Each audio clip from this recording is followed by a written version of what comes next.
SystemMagic! It is our Wednesday evening constructed stream. As always, you're your host. I'm Greg, this is Andrew, and tonight we're playing some modern single Broodscale. Mm-hmm. Hey Andrew, there are more than one Broodscale in here. Why is it single Broodscale? Glad you asked, Greg. It's because there's some copy Ugin. No, it's because the deck doesn't have any rings. No rings! Yeah. So yeah, today we're gonna be playing this deck. I think I would describe this as a deck that I'm Broodscale curious. Yeah. I'm not Broodscale sold, but I'm quite curious about it. Yeah. So I wanna give it a chance to impress me. Nice. And the basic premise of this deck. It's a swipe left, swipe right situation because it's singles. Yeah, that's fine. Maybe instead of truth or scam, we should discuss if we're gonna swipe left or swipe right. Things. So okay, wait. So the Broodscale deck, I mean, the space it kind of exists in is it's trying to play this game where it like has this fast combo that it can like scare you with. But then once you're scared by the fast combo, it wins like kind of a lot of its games with like hard casting Emrakul and with like glaring Threshwaker into Kozilek's command stuff. Yeah. And I think Writhing Chrysalis is a pretty nice bridge in that plan. Yeah. Which like historically in Magic is a recipe for success. I agree. There are a lot of decks that have succeeded in this threshold of like you're a combo deck but you're kind of not a combo deck. Correct.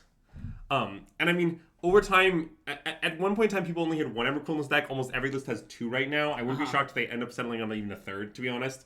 Although I want to experiment with the Ugin over the third, kind of. Yeah, that makes sense. Because one of my other theories about this deck is because it has 4 Rumble, 4 Aegis Stirrings, any one of that's like situationally very strong is going to be really nice. Okay, yeah. Because you'll have access to it a lot of the time, which is why, to be clear, I saw this in a random modal list, but it kind of makes sense to me. Yeah. I suspect there will be game states where Ugin Eye of the Swords is the best imaginable card. Sure. And I think being able to find it for those game states is probably worth 1 slot. That makes sense. But okay, we'll get back to the moment.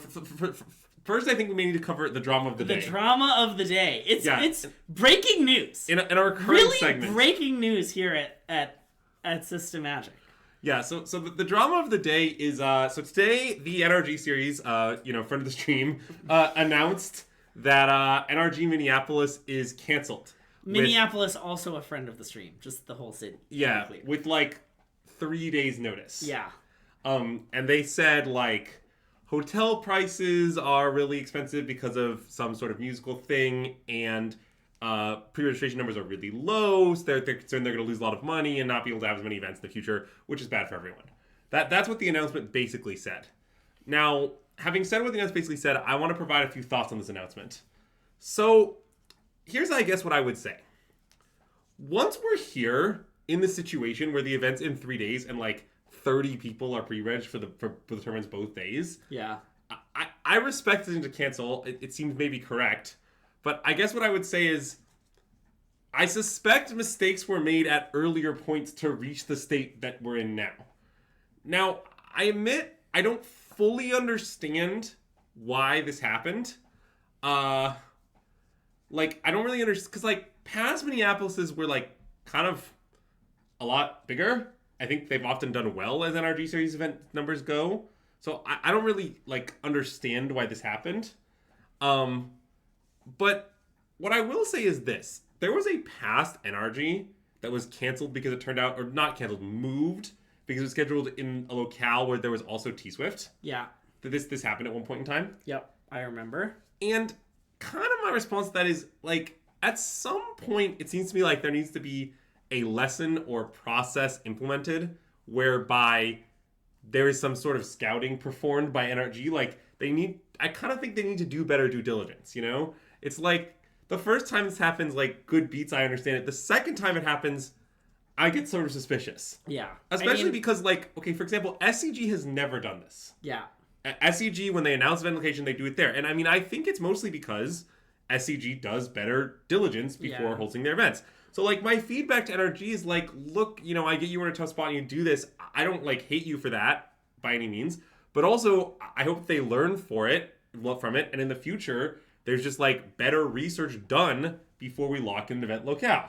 Which I think is a pretty reasonable ask. I think we as players are counting on their promises to, like, mean something. And I think that implies a certain responsibility to ensure that their tournaments work out. Yeah. So those are really my thoughts on the situation. Basically that, like, on the one hand, given the spot they were in, I don't mind the cancellation, but also, like, I really want to see proactive steps taken to prevent this in the future. And I would ideally like them to be accountable regarding those steps, to state that, like, they have done them. Yeah.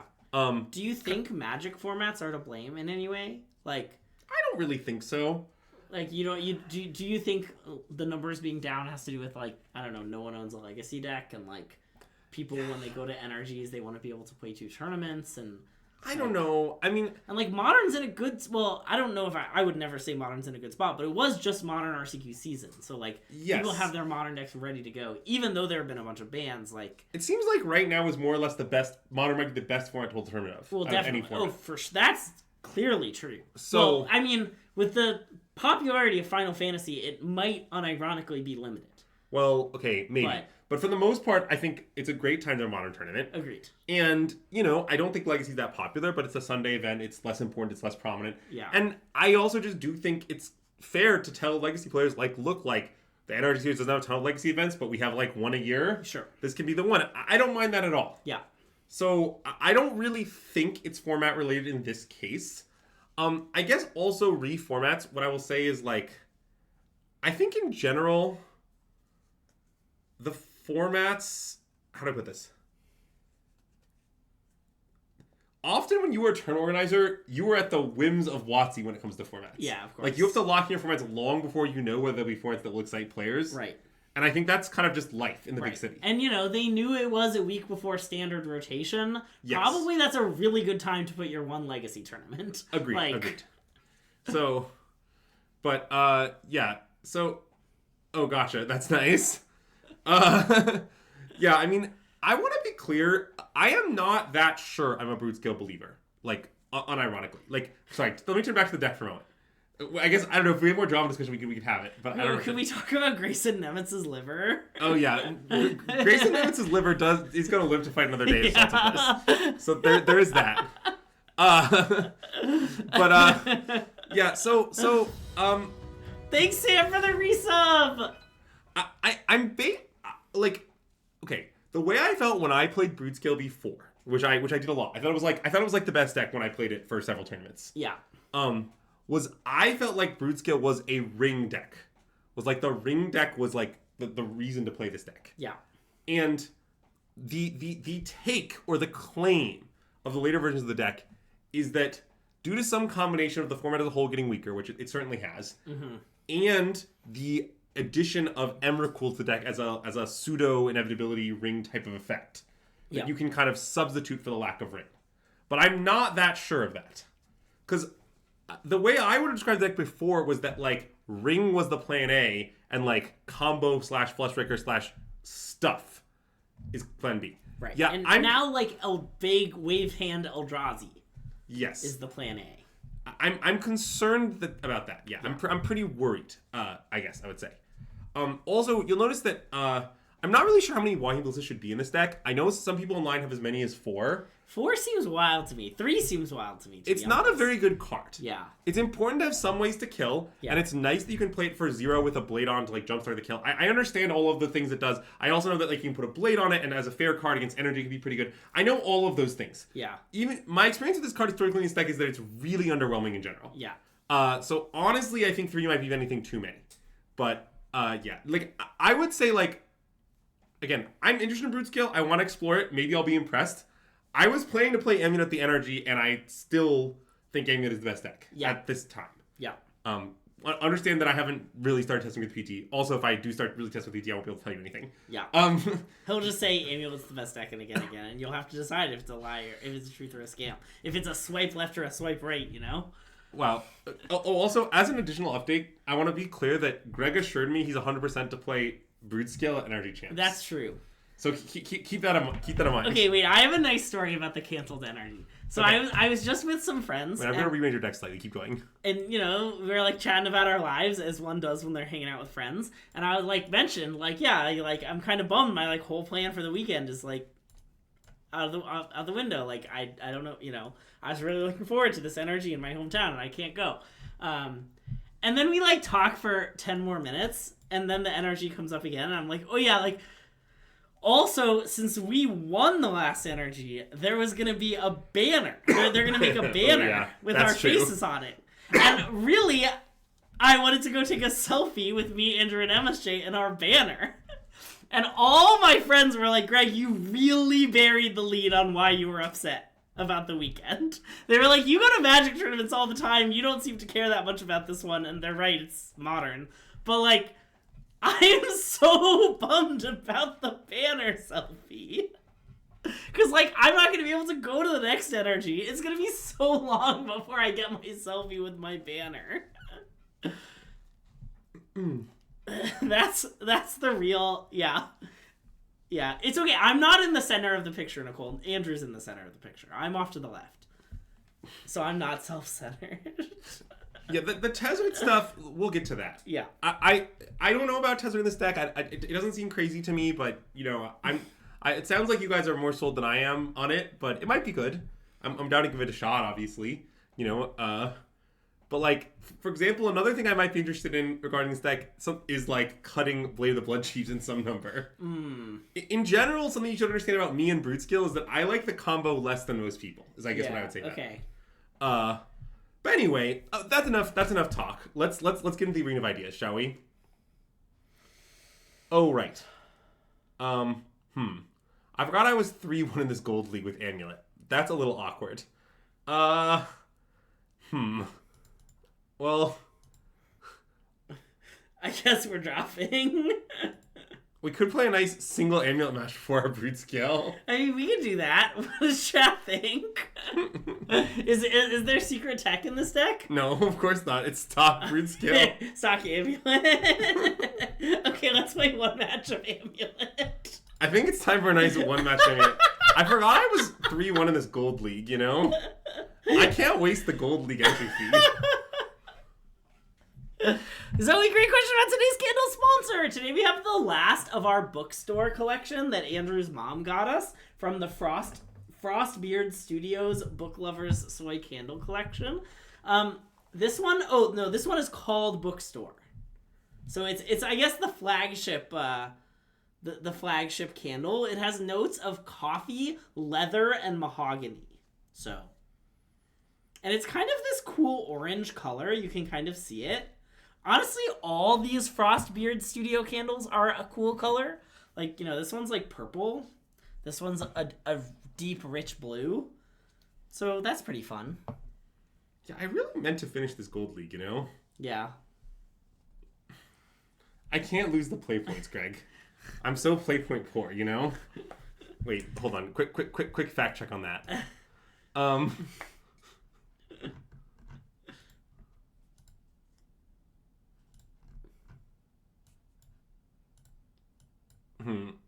Okay, I'm incredibly play point poor, as you can see. Yeah, that's no play points. Anyways, it's fine. We'll just do a nice. This is gonna go down as one of our more unhinged streams, huh? Yeah. Between all the NRG talk and this Amulet game. Yeah, it's a classic late start into energy talk into one game of Amulet. Yeah. Oh, right. So the other thing you should know about the Amulet deck is I do have a real problem with timing out on Moto, but I don't have a real problem with losing matches where I don't time out. But I am in time trouble very frequently. This answer seems good. Let's keep. Okay. I'm confident. Okay. You're gonna play Beseju Grazer Saga? Yes. Okay.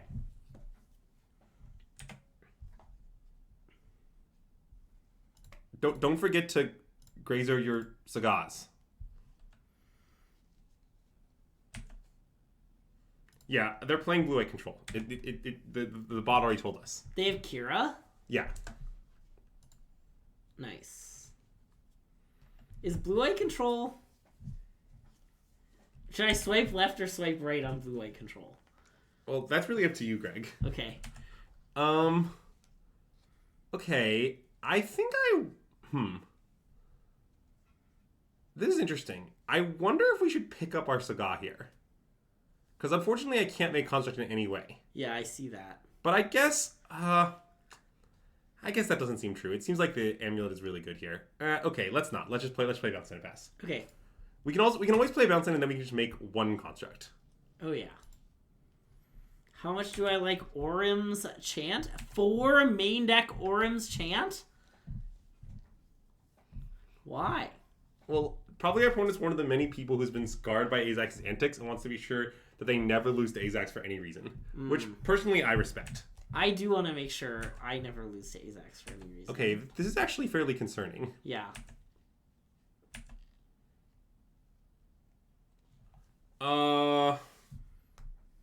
Well, I guess I'm gonna make a construct.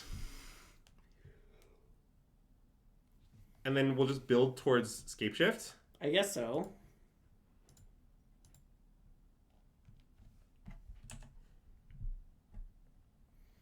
Oh yeah, this is the Green Sun Zenith list, by the way, because that's what I was planning to play at the NRG. We can play like Shifting Woodland, probably. Okay. I mean, we're not that far from killing our opponent, I want to be clear. They're dead adjacent. And Jason... Where's Jason? Jason? Jason? Jason? I don't think she's here. Oh, it's an element. Is it actually an elemental? Because it's Muldrifter? Yeah. Oh, yeah, okay. Look at Grazer doing God's work. Getting annihilated in style. One of the reasons I want to make the Construct token was honestly that I'm looking forward to sacking the Construct token. Yeah.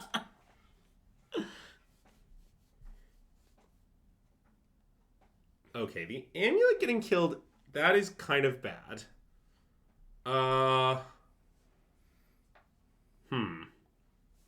guess not much we can, like, do about it. But it is bad.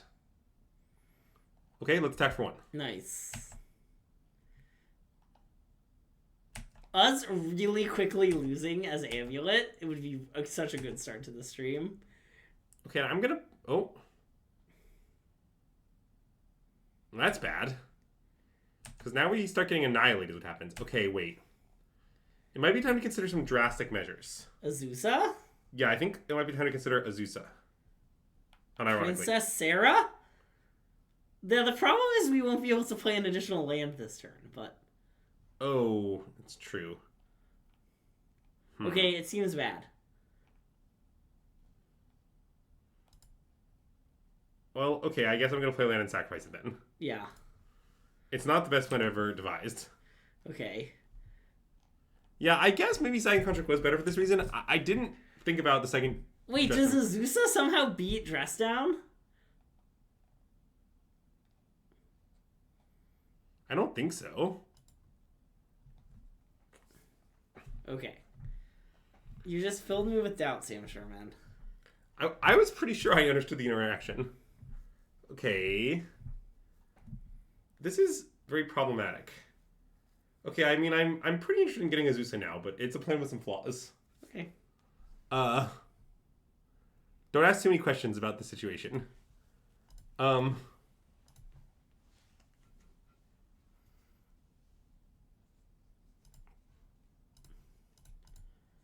So if they count as, for example, don't ask what happens.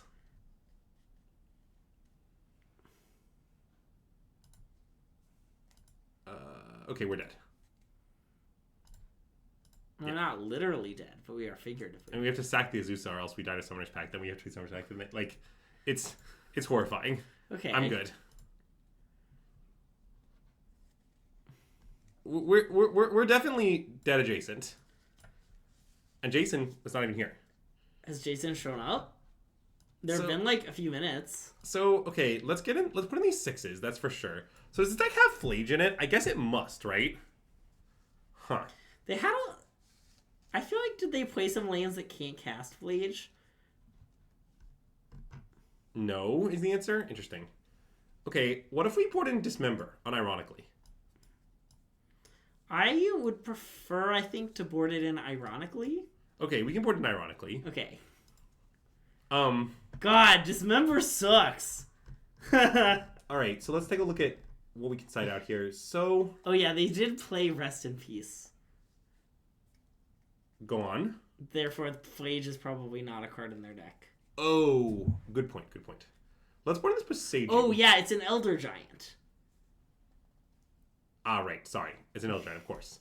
So, let's see. What do we want to come out? Probably... I mean, I guess this is probably a cut most of the Grazers matchup. Dom does this a lot. Let's do that. Okay, why just 3 instead of 4? You might want to tutor for it. Okay. That part's very logical. Okay. Well, I wasn't sure how often it would actually come up that you'd want to tutor for a grazer, but I think fairly often. okay. And then I don't know if we actually want these. I expect the 6s will be better than the Zusa in this matchup as like a mid curve threat type of thing. And then I sort of don't like Summoner's Pact that much. I prefer the stuff that you pay for now. Oh, there's 4 Green Sun Zeniths. Correct. Okay, I see. So maybe try this. You could cut a 3rd Scape Shift instead of the 3rd Summoner's Pact, but I actually like Scape Shift. I think maybe I'd for this. Okay. Also, I'm not cutting any of the Sagaz because I think just Wear Tears isn't enough to make that right. In general, with the Blood Moon change, I've been leaving my Sagaz like a lot more. Like I want to be clear that I'm considering the proposition that it might be right to always leave in your Sagaz in all matchups and never cut them. A very dogmatic perspective. Let's keep this. Okay. And probably with this hand, what we do is we just place. Wait, which side of Wear Tear is the Destroying Enchant side? We should probably play Handwear Battlements. I really don't want this to get killed. Okay. And I'd probably bounce it back on 2 anyway, is my suspicion. Yeah. Well, I think 1 mana or 2 mana. Oh, it's 1 and a white? Yeah, so we could play Saga, but then, like, we can't really leave it in play. So... Well, unless if we draw a white source. Or, sorry, a green source. Then we could leave it. If the top card of our deck is Forest or Besage You or something. Yeah, but then we can just do that the other way, too. It's still the Oh, fine, I guess honestly. that's true. I think we should play the Battlements. Okay. Also, I'm not 100% sure that these numbers are right, but the numbers just seem horrifying, so I don't know. Yeah.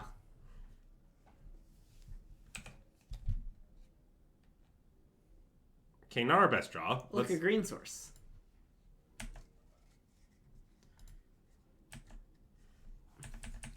Yeah, chat. Don't worry. The Wear Tear question has been sufficiently answered at this point. Wait, I'm not sure. The answer that Frozen Phoenix gave did not align with the answer that other people gave.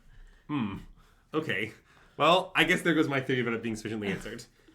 I maybe just want to play 6. Although, if we get Amulet down... Wait, that might be wrong. If we get Amulet down... I guess, like... We're just threatening a Titan, like, next turn or something. That's pretty great. Yeah, but I guess they have, like, counter magic. I mean, I think they're going to counterspell whatever we cast. Okay, well, I guess I'd rather they counterspell Amulet of Vigor. Over 6? Yeah. Okay. Right, so I'm gonna play Saga. Yeah, I like this.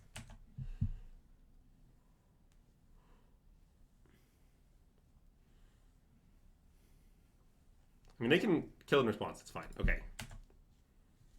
So now we're gonna go Amulet,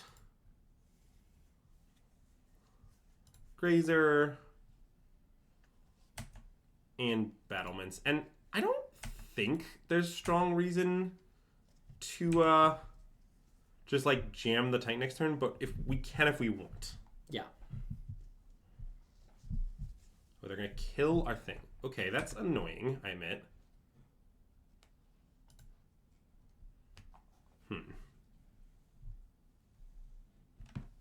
Okay, that's very annoying.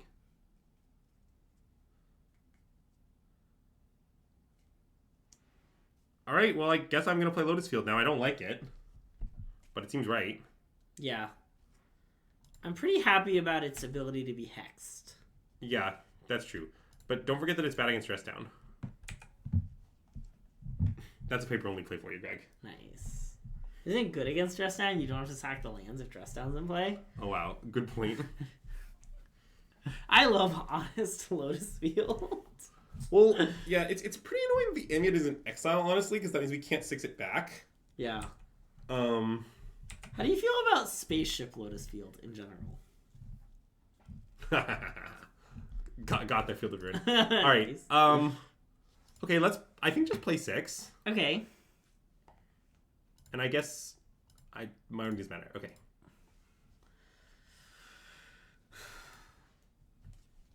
Also, everyone, please put your favorite song from the Broadway musical 6 in the comments below.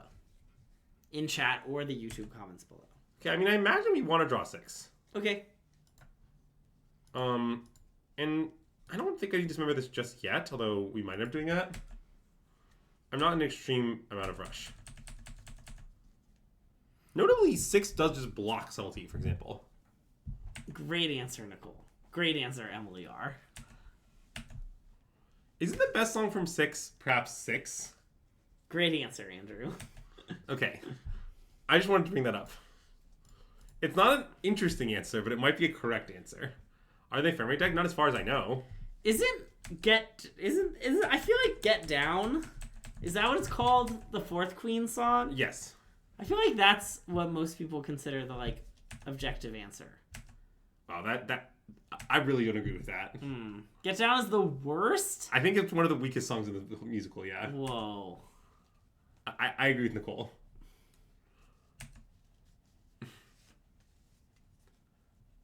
I actually really like I think people don't talk about it enough, but I really like the first Queen song. No Way. I think that one's a banger. I agree. That actually I think is my favorite song in the musical. I stand by my answer of 6. Yeah.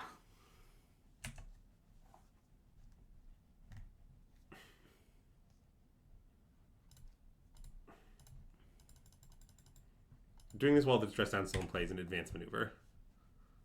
They'll never see it coming.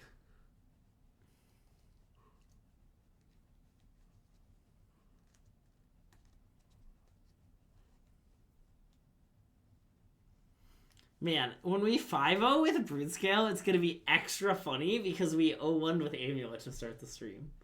That is true. It's going to really break Andrew. I mean, I'm going to warn you, given that we started late and played this match first, I sort of think we aren't going to finish all 5 matches. But we can see how quickly they go. We'll see how it goes.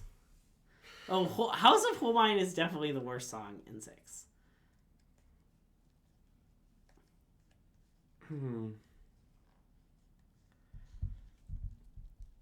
I wonder if I should attack with 6. It's kind of bad, but it might give us a land.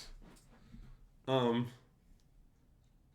question was, what's the best song in the musical 6? Yeah, to which Greg answered "Get Down," the objectively worst song from the musical 6. I want to attack with 6, I think. Okay. But it is a little bad. Like, to be clear, yes, my intention is to turn my creature into a land. Ooh, that's a good land. Because I am delirious. So, wait, that can just... Wait, that's very good. I can just make this into a Primeval Titan next turn if I want. Which is extremely strong. Although I have Field of Ruin, I guess. Okay, there was that plan.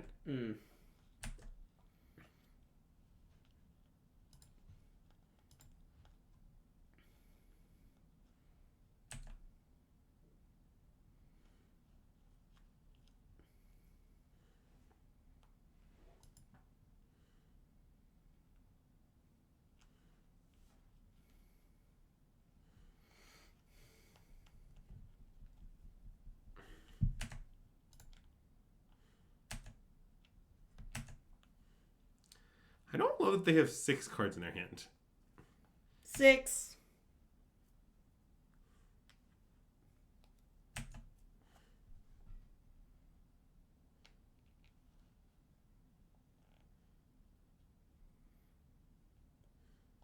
Like, if I do that again, you gotta make a dramatic pose, you know? Alright, well, I guess I'm gonna play Primeval Titan. Okay. Because, I don't know, what do you want from me? Are they, like, dead? We have 4 lands and Escape Shift. We don't have an Amulet. I guess this plane is sort of horrifying, huh? Because I just die. Yeah. And I can't do much about it.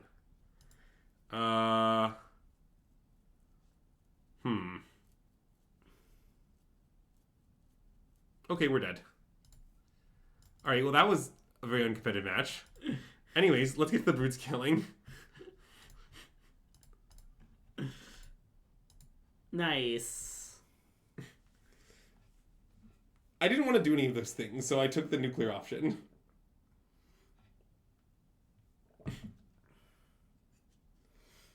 Yeah, I think maybe what I'm supposed to do is tutor for 6, and then use 6 to, like, flashback Amulet or something. Oh, no, flashback Grazer. Flashback Grazer. I don't know. There weren't a lot... we were definitely cooked in that game.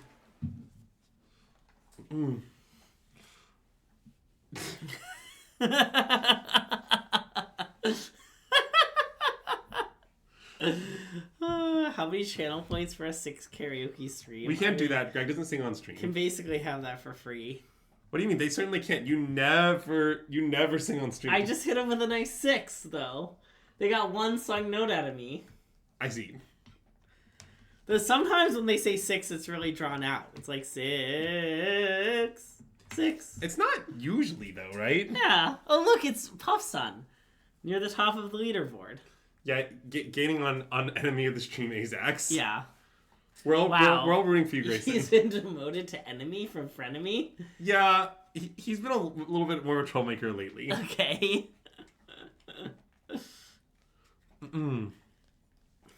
Is Broodscale a colorless Eldrazi? I mean, you could say that.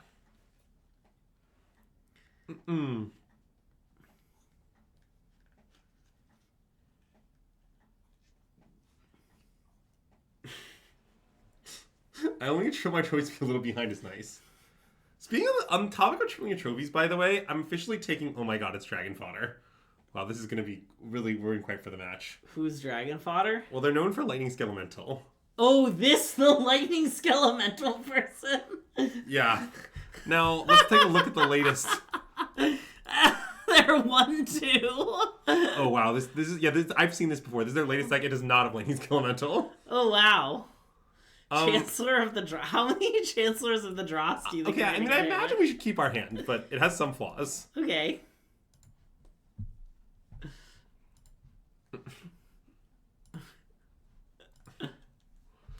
Yes, Chancellor of the Dross. That's quite the card. God, there was a stream where he got paired against this person, and I think the stream didn't make it to YouTube for some other reasons, but I'm sad that me reacting to them actually playing Lightning Skelemental is lost to time. Oh, I'm not. Don't get me wrong. I'm certainly not here as a Chrysalis truther. I'm giving Chrysalis a chance to impress me. So yeah, probably here we should play one of our game objects. Okay. Probably Blade. Okay, off Cigar or Grove? No, off Grove. I don't. We don't want to cigar for anything here, really, right? Yeah. I mean, I guess. What would you want to cigar for? You're thinking like rush to SGL or something? I was wondering about SGL. I guess rushing to SGL isn't crazy. I guess Bloodghast gonna come back right away and. Well, yeah, it's not gonna stop the Bloodghast. Okay, I don't want to play it. Okay, then I think we should play Temple. Okay. Because we're gonna play Temple next turn, kind of. Yeah. So like this gives us the most flexibility. Although we want to play Chrysalis on 3, so we're like really not gonna play Saga. But I guess we could if we're like desperate. Yeah, I mean, I don't think we're gonna play Saga in this line, admittedly, but I think that's okay. I mean, the curve of Fleshring into Chrysalis is pretty good, honestly. Yeah. It's a curve right out of MH3 Limited. Yeah. And it's as good in MH3 Constructed as it was in MH3 Limited. Okay, let's play Grove. Sure. And we'll rake their flesh. Rakety, rakety, rake, rake, rake.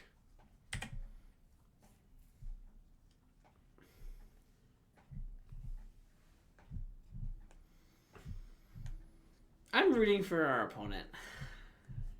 Greg, don't root for Dragon Huff Fodder. It's dangerous for your health. Okay.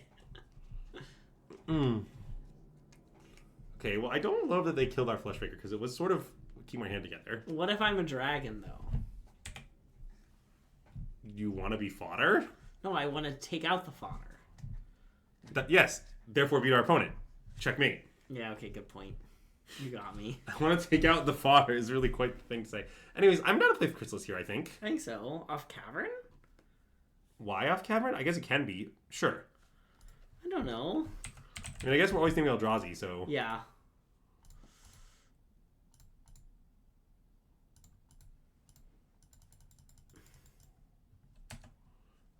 Well, we cannot play Saga and play Chrysalis, and I want to play Chrysalis this turn. So... The player just think has a few flaws. Yeah. I mean, it wasn't literally illegal. You can play Saga. I would say it has some costs.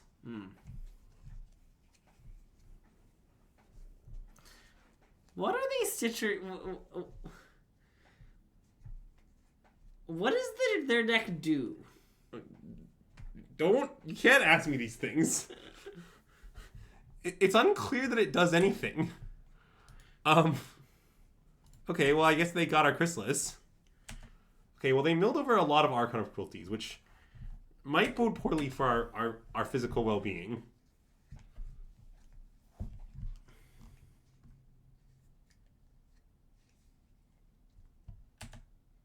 That's just a card in their main deck? Wow, I've been so punished for randomly saying we should play Cavern. Oh no, chat! This is not a great situation. Okay. Let's see what's starting. Yeah. This is the most punished I've ever been for any choice I've ever made in Magic the Gathering. Okay. Wait, hold on. This is an important choice. So we don't have a lot of card types right now. This is our third card type going to the bin. So our Emrakul is pretty expensive. Probably we just want the K-Command given that. Okay, I think so. I'm not sure exactly what we're going to do with it yet, but we'll get there. Okay.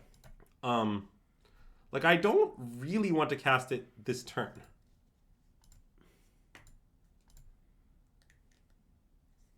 Like, I sort of just want to do some other bits and have this around. Okay. Well, because, I don't know, we can only K-Command for 2 this turn. If we one turn, then it's for 4. 4 is a lot more than 2. Well, if they cast Persist, I want to K-Command for sure, but I mean, I think maybe I just want to like play Haywire Mine and pass. Okay, I like that.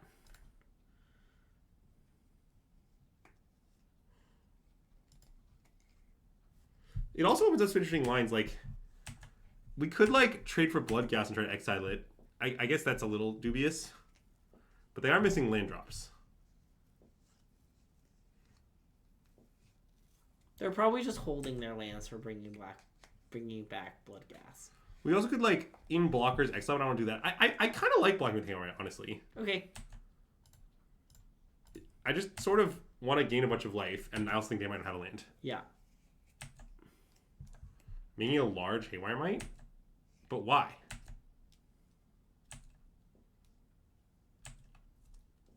Oh, I guess... Yeah, maybe this is bad. I don't know. It seems kind of good to me. They just definitely don't have the land, huh? Souls Lost. Okay, well, we will need to deal with that, but that's okay. I have a plan. Okay.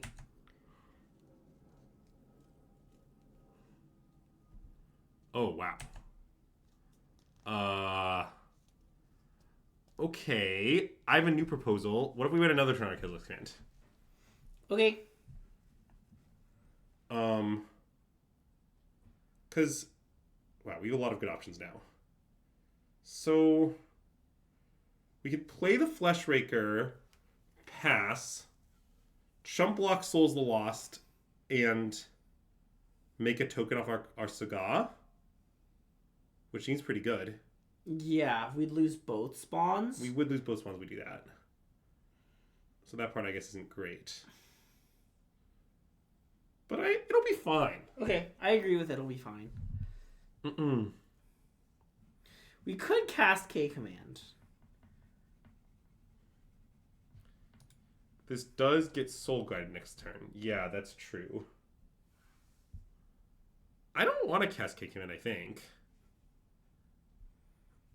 Because, like, what does the K-Command do? It seems like it doesn't do anything that good. You're trying to dig for the combo, I guess. Well, yeah, but we can do that later. Okay. Okay, don't cast it. I want to do this. This isn't clearly right to me. Yeah. And I know the construct doesn't seem like much, but have a little faith, you know? Also, I like that we can... Another thing we can do, for example, is we can...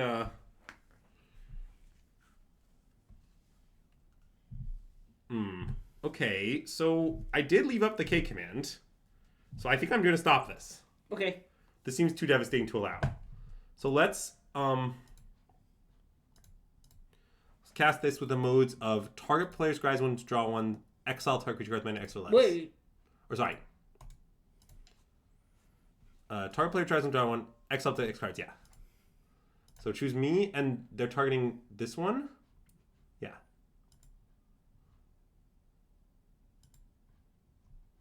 Did it target that Archon? Yeah. See?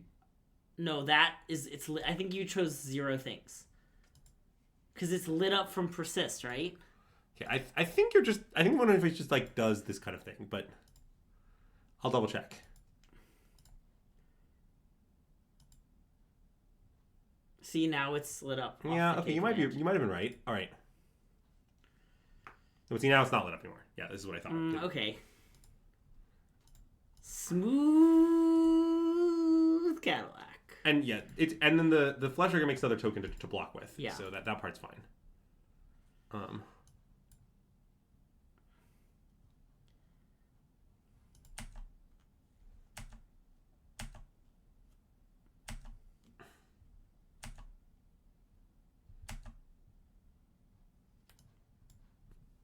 I mean, that card isn't good. It is free. It's a free.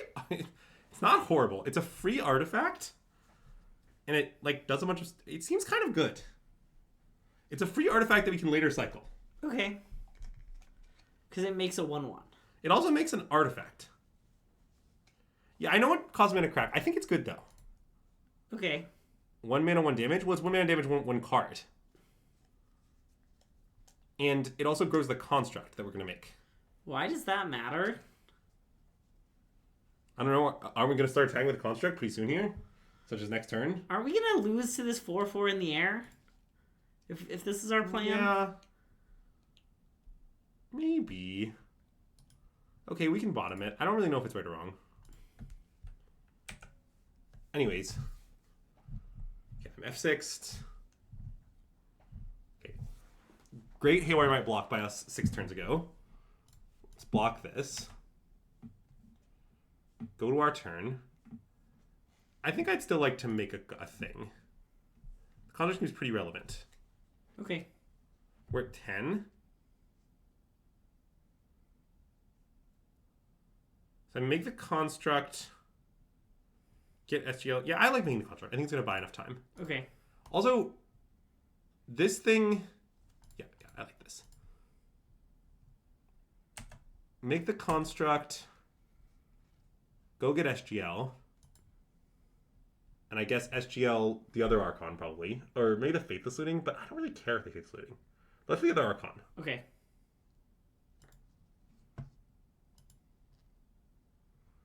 Okay, and then let's cast Malevolent Rumble. Right? Sure. Oh yeah, I did just give them a life for no reason. That was not my best play, but whatever. Okay, that's the combo. Yep.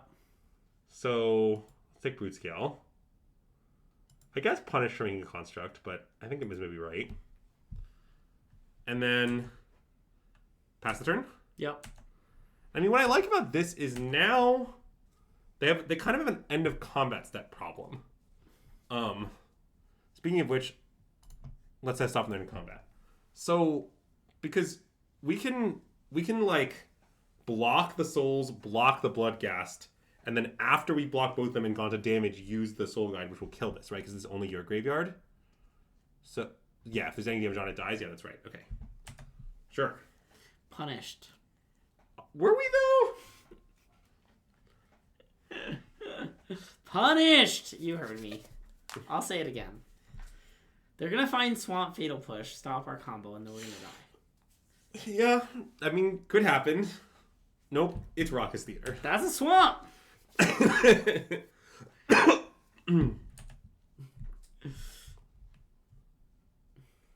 Okay, well, I guess now I can just like,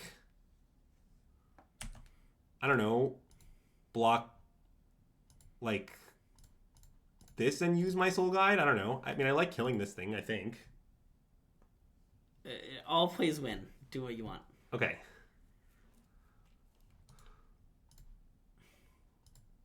Okay.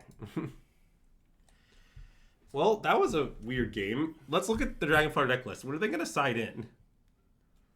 Bunch of nonsense? I mean, some more Charmaws, it looks like. Okay.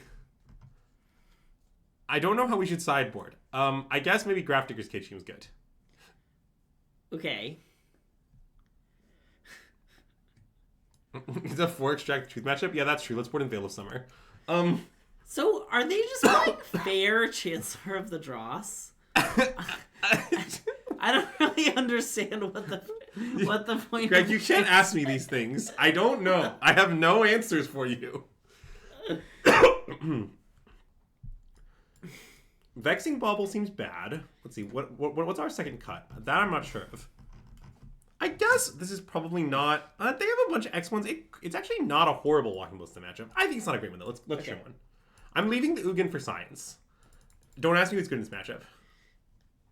0 Lightning Field Center.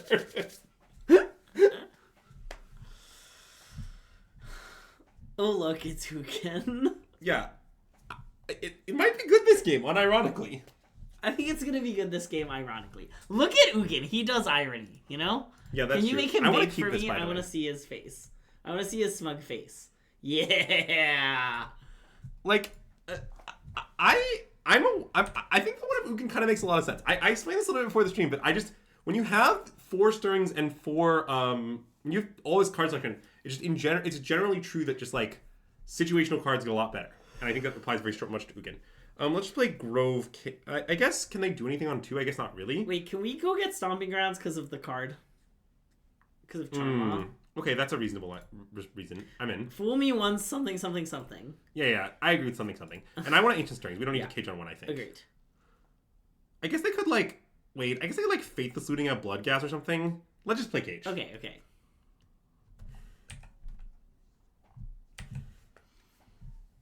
No, I do think maybe basically... Wait, no, I actually want to get Stomping Ground.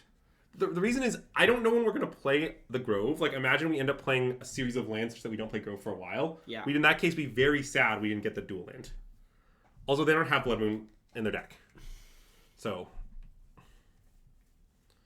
okay, let's change strings. Yeah. Because then I wouldn't have red mana later because... Yeah, okay. Fortunately, we did not find Eldrazi Temple, which is what I was looking for.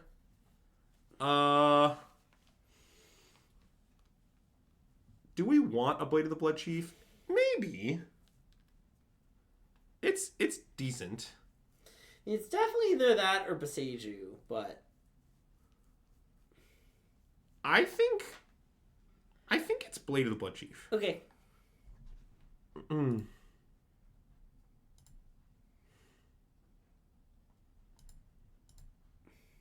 I don't feel the need to Soul Guide Lantern Edition to my Grudge Cage. We could use Space Grove of the Burn Willows. Oh, Eldrazi Temple. Nice. Well, this is partially why I didn't want to take the Boseiju, is Yeah, because that my makes intention sense. was to take Eldrazi Temple on the next one. Yeah. In a lot of worlds.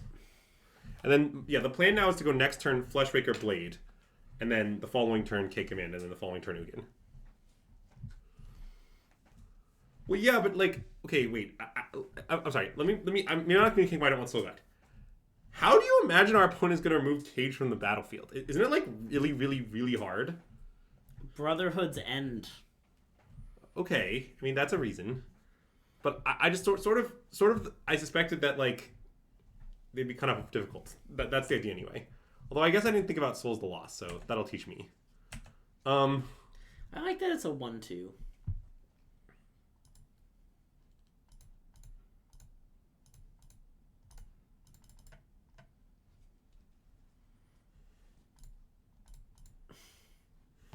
Practice Charm beats your whole deck if you forget to sack all your spots. That's a nice quote, Azax. Accidentally F6 died a Rakdos Charm. Got us. Also, just gotta do it real fast. Here's another fact you should I know. like how even if it had split second, it wouldn't work because they're mana abilities. Yeah, sure wouldn't. God, they should make Rakdos Charm a split second, though. That's a nice design.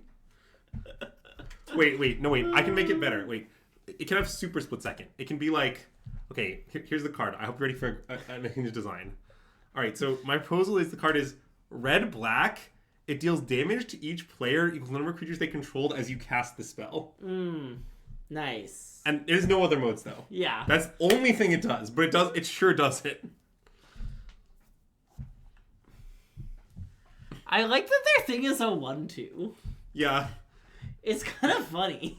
Well, I was worried about this. I don't really feel comfortable blocking. Like, I don't really know what's gonna happen, but I'm not really comfortable. Yeah, don't block.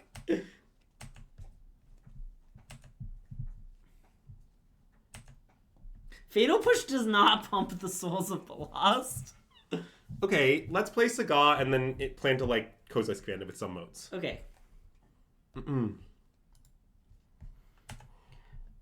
No, I just looked at this old list and saw that Village Rites is in it, and I don't want them to Village Rite the Obsidian Charma. Yeah. We were scared of Village Rites is what happened there. For clarity. Alright, Bloodghast is online. It's not coming back, but it's in play. Goblin Piker. Okay, so now I'm going to block the Souls of the Lost to entice a Village Rites. Okay. And then my plan is just to exile it and do some other base. Okay, that just works. Okay. Cool.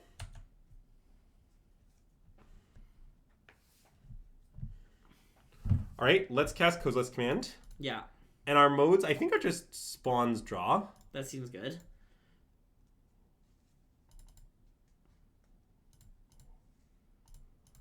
I'm happy to give them their Revolt. That's fine with me.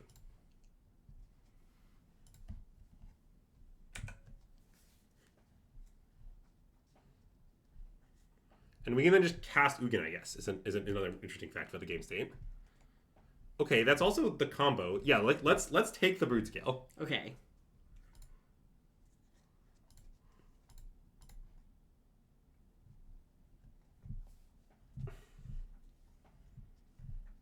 Like, I don't really know what happens from here, but I think they lose. Can we just win and not cast Ugin? Well, I mean, no, we don't have a kill con. Oh my god, are they gonna use the vault? Okay. like the problem is, like, so Broodscale plus Blade doesn't actually win.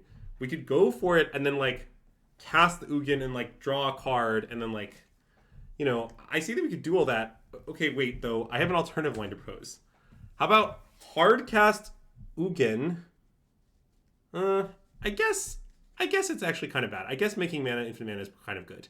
Okay, let's make infinite mana. Unlucky making infinite mana is kind of good. Can we leave a green at the end to cast the Basking Broodscale? No, we can't. Ugin takes all our mana, so we should just make infinite mana and then we'll go from there. Oh, I see. Yeah. So sorry, I was like, play Broodscale, make infinite mana, play Broodscale. Was my plan. That's quite the plan. All right, let's play Broodscale. Yeah. Cast Ugin using infinite mana, perhaps. That is indeed the line we've landed on. Yeah. Okay,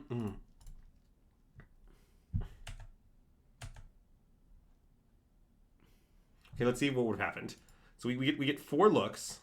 Oh no, the draw card's broken. Unlucky. We'll never know. Well, we defeated Dragon Fodder. Okay. That is what it is. I think if they had Lightning Skelemental, we might have lost, though. Yeah, that is fair. I think if they had Chancellor of the Drostos a few times, we might have lost. Yeah, I've often said that game was only a few Chancellor Drostos away from victory. Yeah.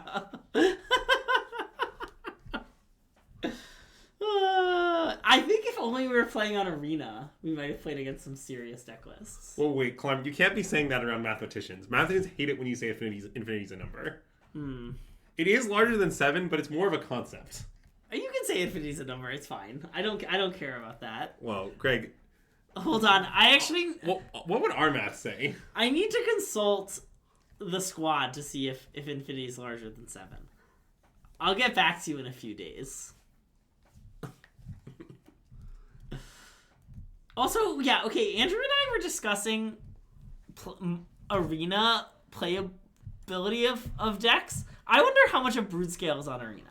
I'm just curious. Well, I'm very concerned about Blade of the Blood Chief. Oh, Blade of the Blood Chief is probably not on Arena. That's going to be a big one. I understand. I'm also worried about Grove of the Burn Willows. Well, that's going to be on Arena in a few days. Oh, really? Notably, it's on the bonus sheet in the thing. I see. Eldrazi Temple also in the bonus sheet of the new set. Oh, Saga is a big one. Saga's not on Arena. I forgot about Saga. I don't know about Ancient Stirrings. It really is sounding increasingly negative for the prospects of Broodscale on Arena. Okay. Good point. I'm just telling you the way the winds are blowing, you know? Yeah. What about my Esper Blink deck that I was going to play this weekend before the tournament got canceled? What about it? I want to know how much of it is... what cards from that deck aren't in Arena? Okay, wait. Scryfall definitely does this, right? Like, we can just run a Scryfall search pretty easily. Yeah. I guess it's hard to input a whole deck in a Scryfall. Well, that's... Yeah, you can... It's on the couch. You can... Yeah, you can check individual cards pretty trivially. Yeah, but that's not the problem. Blade of the Blood Chief might have... How do I see if it's on Arena? It's not legal in Historic or Brawl or Timeless or anything. I see, okay. So it's clearly not. Solitude is definitely on Arena, though. I like that it's on the couch with Andrew's Amulet deck in my Broodscale deck. That's a nice quote. Okay, I don't care about replacements. I want to know... I want to know about the deck. Okay, wait. Okay, Greg. You I can't take it. If you can have this window up, but only if it doesn't block chat. It was barely blocking chat, Andrew. It's very tilting. Yeah, sorry, Brian. You were on my list of texts. If you hadn't shown up on the stream, I would have texted you. Yeah, Flicker Wisp. Let's check Flicker Wisp. I think Flicker Wisp was just not. Yeah. I mean, so many random cards are just on Arena. Nope.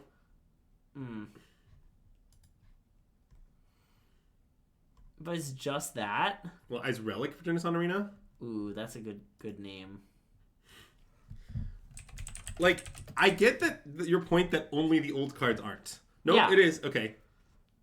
Oh, it's from Brothers? No. From Historic Anthology 5, Andrew. Yeah, okay, fine. They got me on Historic Anthology 5. Cooked by Historic Anthology 5.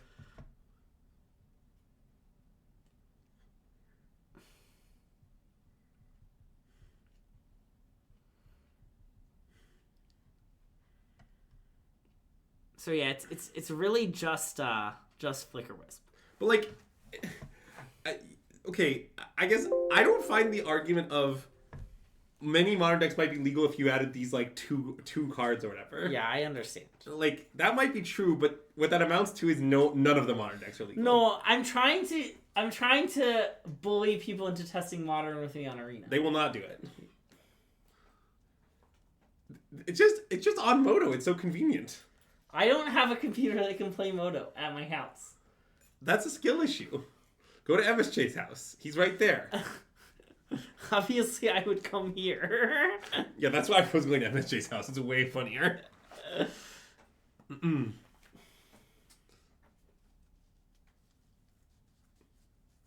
Okay, the cards are nerfed cards on Arena.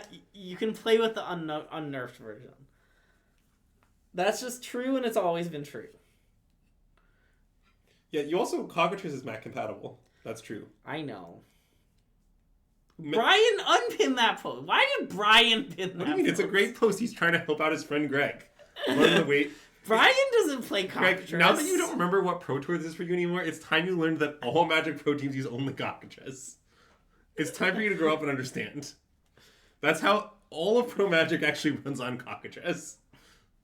I hate it here.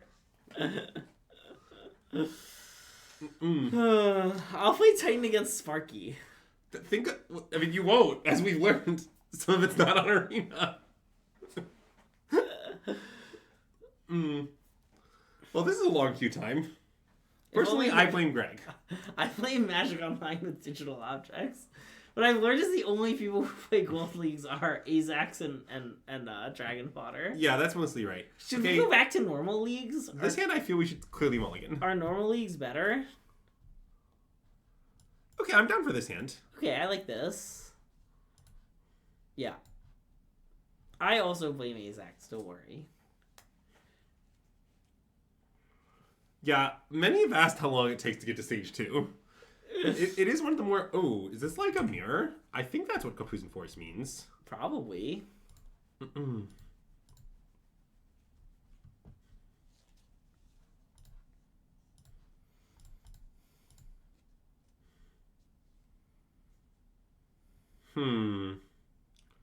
This is interesting. Can I just trade our 5-card hand with these 5 cards, please? Yeah, I'm with you. I think I maybe want to take Eldrazi Temple. I kind of do too, I think. I sort of have a soft heuristic when I play this deck, which is that I always take Eldrazi Temple. So, yeah. Oh, wait. Let's see. What other... I had some other notes. Oh, yeah. Famously, what you should know about the Broodscale Mirror is that at the last NRG champs playing for top 4, I defeated friend of the stream Cliff Boyardee in a totally unwinnable game in order to make top 4. Nice. I basically needed Cliff to like play really respectfully, and then I also needed to play unbelievably disrespectfully in exchange. And both those things did happen. Yeah, Grayson, I don't know if Cliff's told you the story, but the story is really nice. It's like a Broodscale mirror where I just have nothing for like 5 turns, and I'm sitting there holding up mana and hoping Cliff doesn't jam because I have nothing. And on the last turn, I jam. Oh. Wait, what? No. You defeated Cliff to make top 8. Right? Or to make top... Wait. Yeah, I mean to make top 8. Sorry. Yeah. I know I could be... Sorry. I meant to make top 8, yes. To make the first round of elimination rounds. Yeah, okay.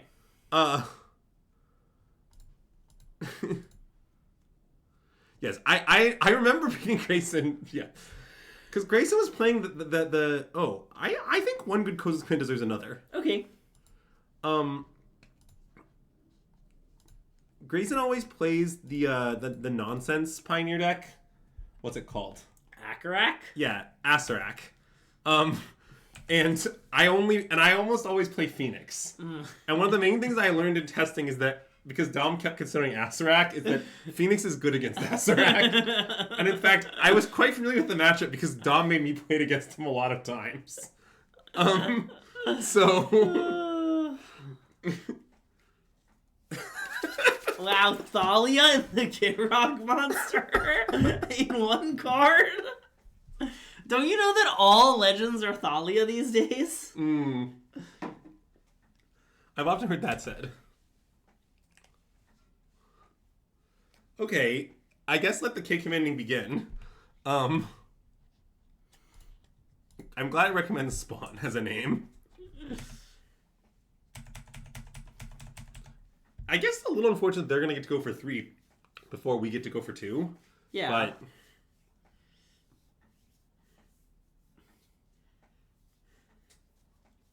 wow, is this the new company bit? With K Command, where you're like, oh no, they had nothing.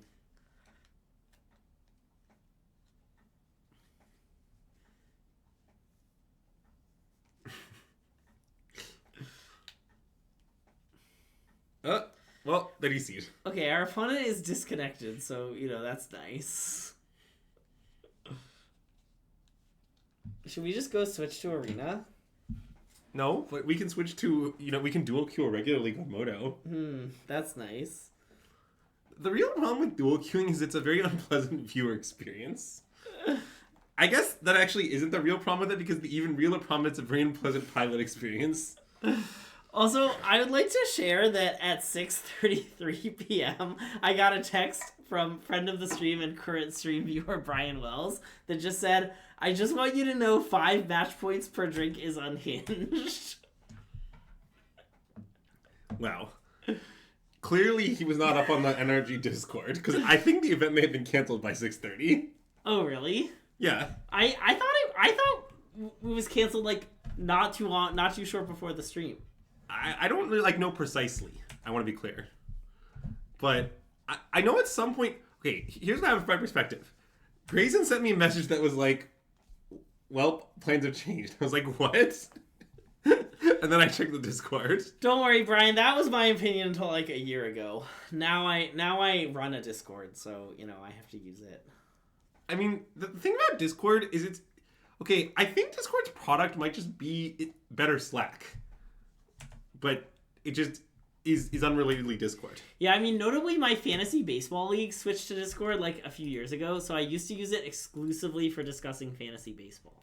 Yeah, and now you use it to discuss exclusively fantasy baseball and fantasy card games. Yeah.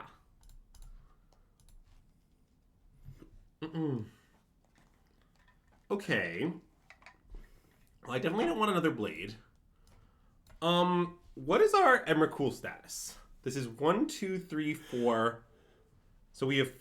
So this currently costs 9, and we have 1, 2, 3, 4, 5, 6. Okay, I think we top this. Okay. What I've included in my calculations, we're pretty far from Emrakul. Yeah. And this is good in other ways. I guess I'm not exactly sure if we're going to cast next turn or not, but I think it's a card we want in our hand regardless. Yeah. Oh, that's interesting. Okay, so now one thing we could do is we could play Ballista for 2, equip Blade, gun down all of their spawns, sack our spawns. This seems great. Oh, can we Emrakul if we Ballista for 0 is an interesting question, though. I mean, isn't the answer just kind of clearly no? No, it's just yes. Emrakul currently costs 9. Ballista has 2 new types. Wait. Hold on. Ballista's Emrakul. Wait, sorry. So Emrakul costs 9. 0 makes it 7. 7. We have 2, 3. Oh, we can exactly cast it. Okay, we should probably do that. It's kind of like listing all their stuff, but better. Yeah. You got a oops emote in the middle, too. Well, that is the one thing I can't do. They got rid of the Moto Autotons. Anyway, let's play for 0. Yeah. Yes, I do see all the horrible things we do to them, and I do approve. Wow, wasting their saga is really funny. I guess, yeah, this is not exactly a perfect plan, but okay. All right. I was worried they had another K command, but they didn't. Because that would have been a disaster. Oh, they were just going to exile it in response to the blade trigger? Just exile our graveyard in response to the, yeah. Yeah. But, okay, this is pretty savagely good. Do I think we're going to find something nice out of the saga? Glad you asked. No. You can find SGL and SGL their graveyard. That's... Wait, I think that isn't possible. Oh. So, that's a minor problem with it. I prefer to take lines that are possible. But I appreciate that Greg dares to dream of the impossible. Wow, they do have a K command. Oh, they just screwed it up? Wow, that's... Yeah.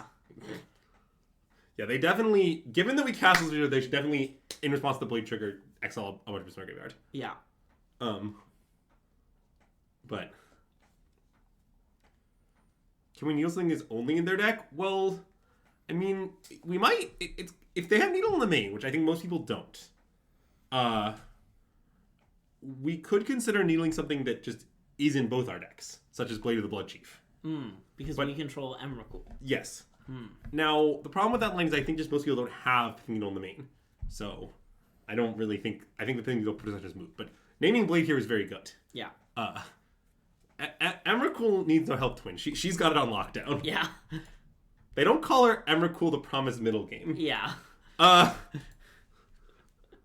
Okay, so I definitely want the Dismembers. The Needle, I remember thinking, is awkward but not horrific, is what I recall from playing Smash Pass. The Ugin is horrible. Yes. I think the instant speed stuff is generally pretty good. So okay. let's probably plan to put this in. I don't know if the Wastecape is good. The sorcery speed is a lot worse. Sorry, show me on Veil somewhere. I didn't mean to put it in. Okay. So. Nice. A strong sell, I know. The SGL, I think, is decent, yeah. I mean, this is, like, roughly what I want. The Pithing Needle, see, I remember thinking the Pithing Needle was goodish before, but don't ask me any details. This is probably like the worst imaginable Writhing Chrysalis matchup, huh? Yeah. Maybe you just want to cut all of them. Yeah.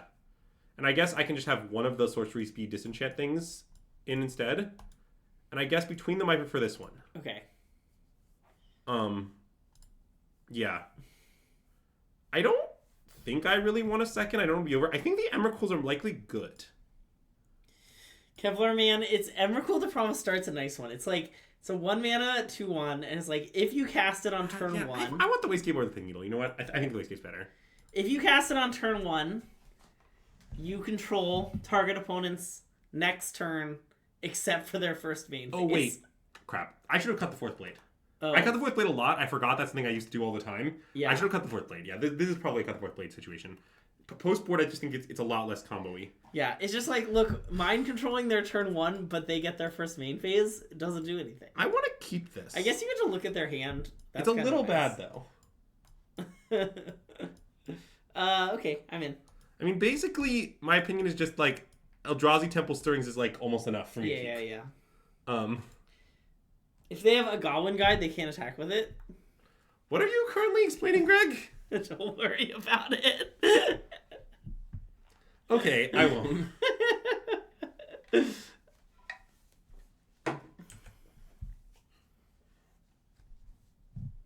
Oh, yeah.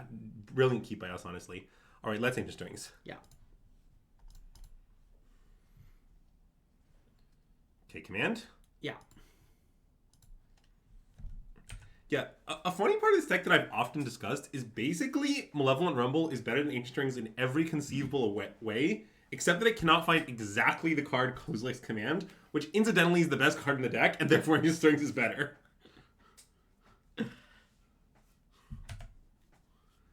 It doesn't matter too much, but sometimes like you're considering what to tuck in your opener or whatever, you know?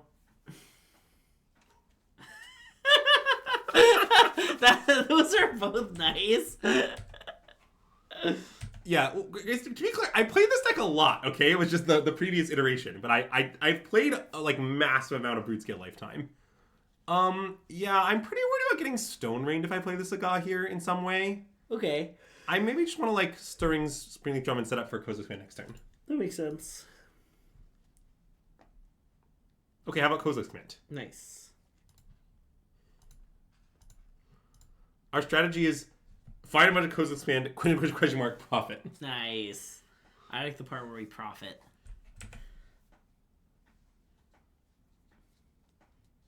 Yeah, I guess I could also board out a Saga. I guess I suspect with 22 lands I'm just never allowed to do that. But I don't think it's, like, insane to consider. Oh, baby, the best draw on our deck. Alright, go ahead. We don't have anything. Nothing to see here. Don't be suspicious. Don't be suspicious. Imagine if we had Consign. So savage. Ooh, that'd be nice. Can we Emrakul next turn? Oh, I haven't done the math. Plausibly. We really have very few card types. We'll have 3. How many do you need? 6? I mean, we also, like, could find things that... The Springleaf Drum turns on, we can find things to cheapen the Emrakul. Oh, yeah, okay. Like, it's pretty plausible that we could. Like, I haven't done any math, but... it's definitely close to being enough. Because, like, so this is 6 lands, right? 7th is a land. And then there's 3 types. Oh, wow. I think maybe we just can cast it. Yeah, it looks pretty doable. Oh, yeah, and, we don't have a fetch? Okay, so that's fine. Scry, draw, make spawn.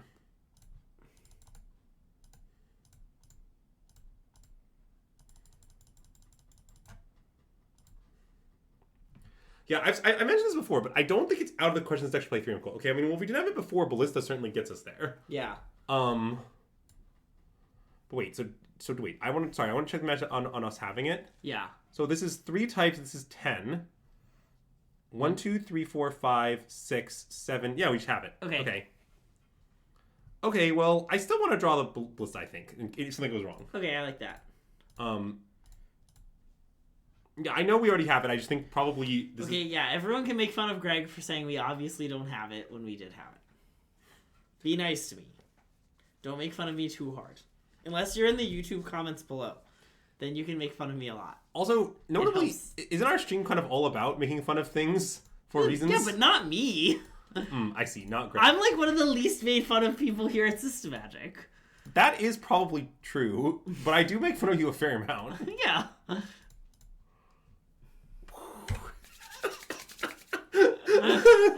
I like that our game is just, we did nothing. We just kept this kind of dubious hand, did nothing, cast Emrakul. Wow, is it going to be the second game in a row where they cast a big K command, tank for a while, and then concede? Yes, as I mentioned, I'm very open to playing third Emrakul. I think it's extremely reasonable. Like, I mentioned this before, but I think the deck might be more of an Emrakul deck than a combo deck. But, like, definitely the different angles is important. Okay, I can see why. They definitely should not have, when we had 10 mana up, cast K command to exile Ancient Stirrings, K command from our graveyard. Yeah, I agree with that. That's pretty deranged. The previous game, I think they might have punted. This game, I think they definitely didn't. Yeah. Because Luther Zero is a tell, is the thing, yeah. right? We were sort of like, we're going to get you. Yeah, you gotta play the first Traverse. I don't think that's insane. I guess I'm worried the deck is bad at getting Delirium.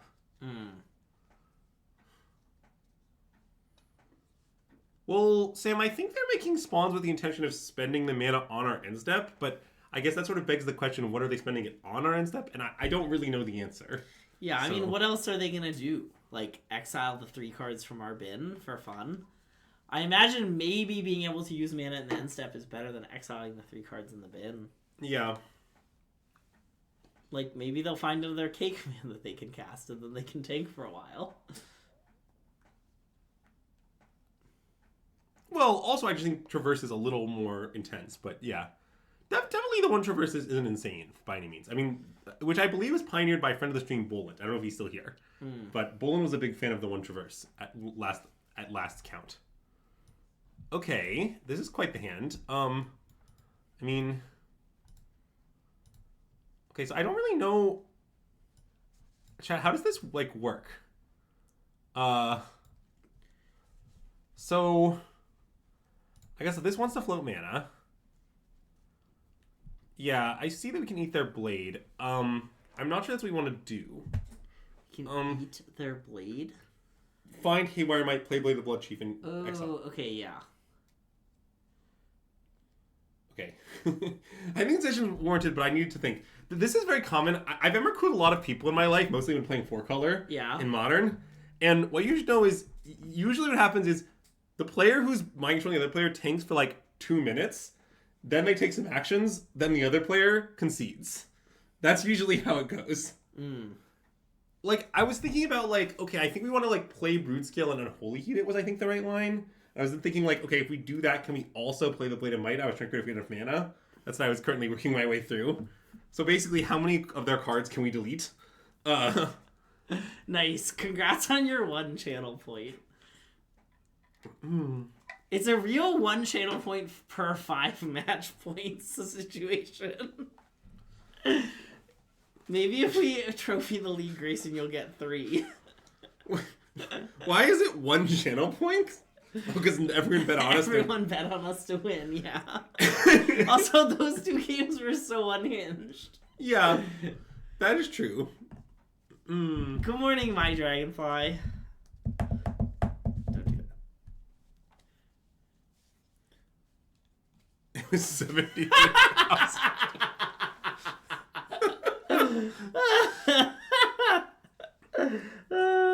Classic 73,000, 7,300 to 1. That's nice. Yeah. Wow.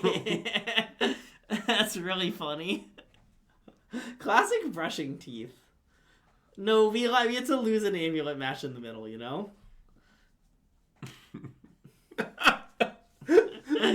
Also, I'm still not promising we finish the stream. Okay. Finish the league, I mean. Like, it's already midnight. We'll see. Okay. If the games are quick, we'll finish it. But if they're not, then... Brian's just really into pinning messages these days. We gave him power, he's gonna use it. To be fair, this is some of his best work. It's like, remember the Phyrexia set where all the cards had an uncomfortable amount of teeth? Yeah. Real fuck the teeth situation, Well, Greg hates the teeth. Should we go back to playing normal leagues? Are normal leagues better? I don't know. Like, it What do you does think about it? seem like, in general... Let us know in the YouTube comments below, please. Thank you. I mean, there's definitely more weighting this way. But, so I guess in summary, it really depends on what you think our stream's core competency is. Normal leagues don't have AZEX. That's a great reason to play the normal leagues. Alright, we're now joined by Attila, special guest. Okay, also Charmeleon, special guest.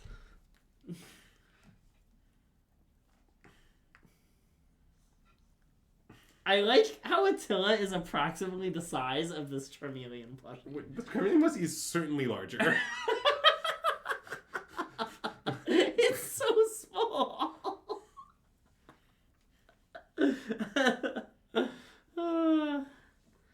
Which is a better limited EOE special guest? Probably Attila. He's ferocious. I was gonna say MSJ. Oh yeah, I was worried about the art situation of your deck. Wait, but I was what does planning that to mean? accept it. I don't know. All the cards have weird arts these days. It's about as extended arted as possible. Nice. I really like the Special Guest Solitude. I think Special Guest Solitude is sweet looking. I own a... I purchased a Special Guest Solitude for myself as a treat. I own all regular Solitude arts, and I own a playset from the 4 Color Days. Thanks, Shadow Titan. I'm a original Solitude art truther. In general, I like normal art cards, but sometimes you have to make some exceptions. It's a classic Funky Owl Ledger Shredder situation. Classic card you'll never play again. I know! I'm so sad! I love my Funky Owl Ledger Shredders. Yeah. Remember when Ledger Shredder was a good card, chat? Yeah. It was so long ago. I bought expensive Ledger Shredders really for Ledger Shredder's last run. Yep. It's unfortunate they were never good again. Yeah. They were arguably not even good in the tournament I played them in. That's correct, yes. Yeah. But the owl is so funky.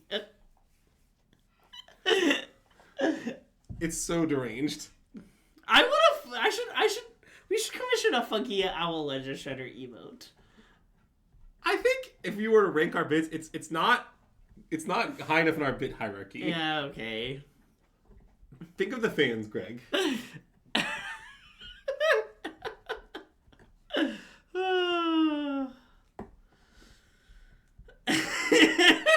God, quote 178 is so nice. I think quote 178 might be my favorite quote.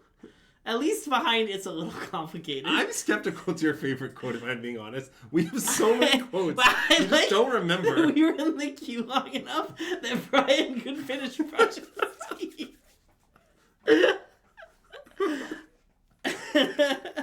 Like, it seemed like,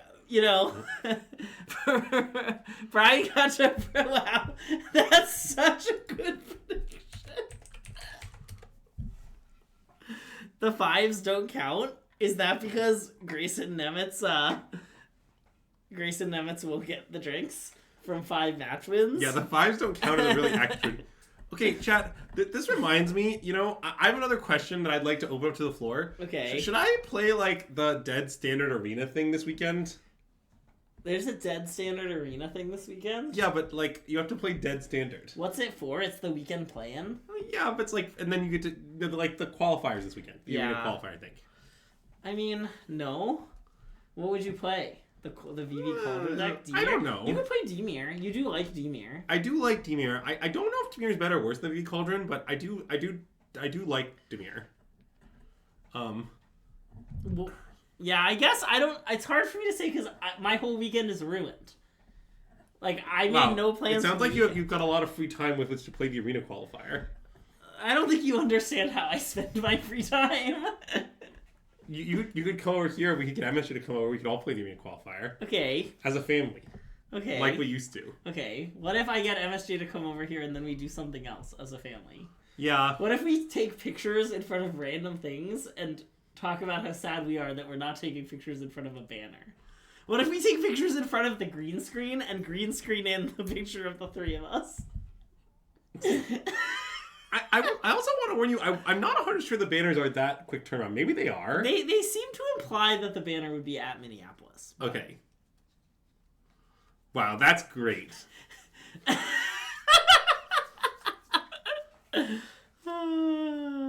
I mean, I guess, like, did they, like, get their money back for the venue? Like, it might be the venue still booked, available for us to use to play the Arena Qual. Wow. That's nice. We should run a casual commander tournament. No, Greg, we want to have a fun weekend. Maybe you misunderstood. Wait, they didn't give you a second banner. It's nice. Alright. I like this hand. As perhaps I'm clear, my rough algorithm for this deck is that I prioritize Eldrazi Temple, Ancient Stirrings, Malevolent Rumble, and very little else. Yeah. Okay. So, this matchup, I have historically liked, but I also thought the ring was super important in, so I guess we'll see. Okay. Let's cast Ancient Stirrings. Yeah.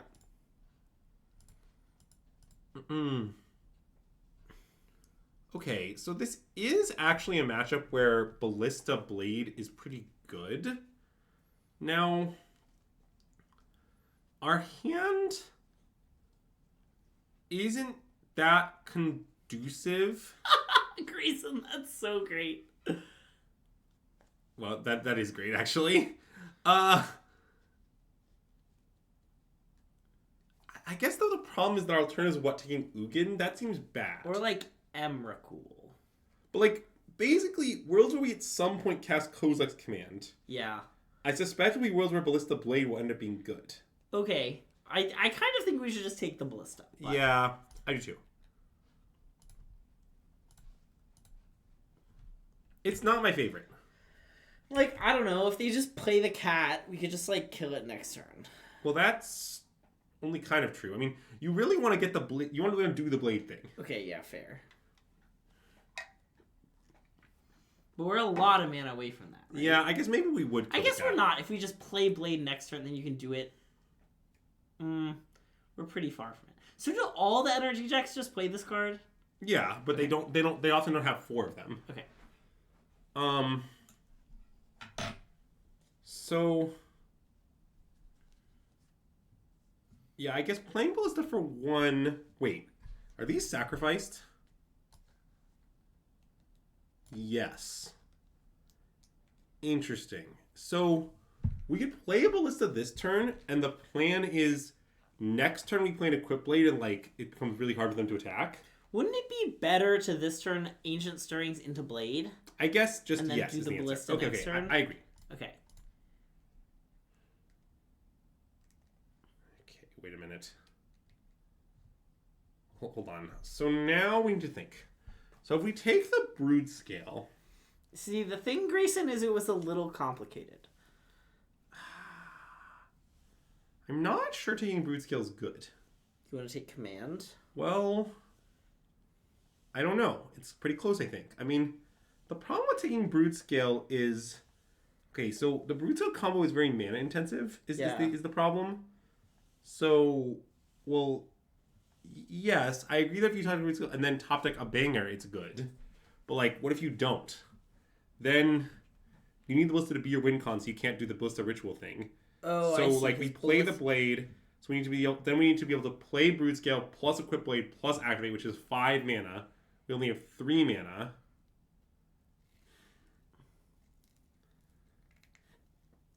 The problem is basically if you don't draw the payoff, isn't Broodscale sort of a horrible pick relative to Giga Command? No, I'm only right when it's a little complicated. Explain why Giga Command is good? Because it's going to be extremely good. I'm going to next turn cast Giga Command, exiling Voice of Victory, making 2 tokens. In the following turn, I'm going to play Ballista, put Blade on it, and my tokens are going to put my Ballista to the Stratosphere, and they're going to die horribly. So the answer is easily. I'm not going to combo kill them. I'm not going to win with a combo. You understand that, right? I think we should take Kozilek's command. Okay, I'm convinced. It was too complicated. But look, it's really simple. Let me explain the key to playing the Broodscale deck. Anytime you're playing the Broodscale deck, you're walking down the street, you're thinking, maybe I'll combo this game. Stop thinking that. You're not comboing them. The whole strategy of Broodscale deck is you play this combo and then never do it to anyone. Just like, it's there, but don't do it.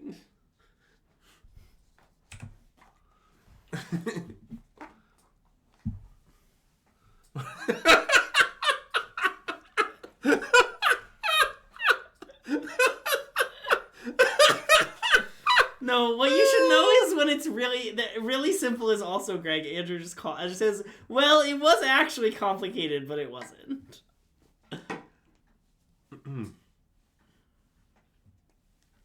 Oh, I guess maybe I should have played Saga. Sorry, I think I should have. I got lost in the sauce. Yeah. Well, I might not have. And that's actually complicated. Because I could draw another temple, but I guess I don't, I'll be pretty sad. Yeah, I probably should play the Saga. Yeah, okay. I agree the Goblin Bombardment is a bit concerning, but it'll be okay, probably.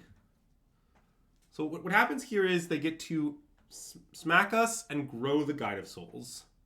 And then throw the tokens out. So I guess we do take, like, a pretty substantial sum of damage. It's, what, 3, 4, 5, 6, it's 8. We go to 11. Okay, 11's not so bad.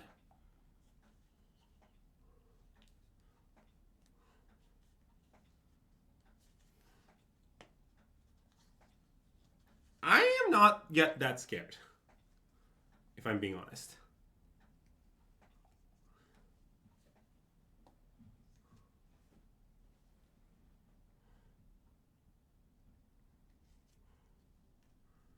Okay, that's very good. I don't think I want to do it right now. I want to just kill the Voice of Victory and make 2 spawn. Why the Voice of Victory and not the Guide of Souls? Well, with Goblin Bombardment, it's very scary. Okay, you're right. Yeah.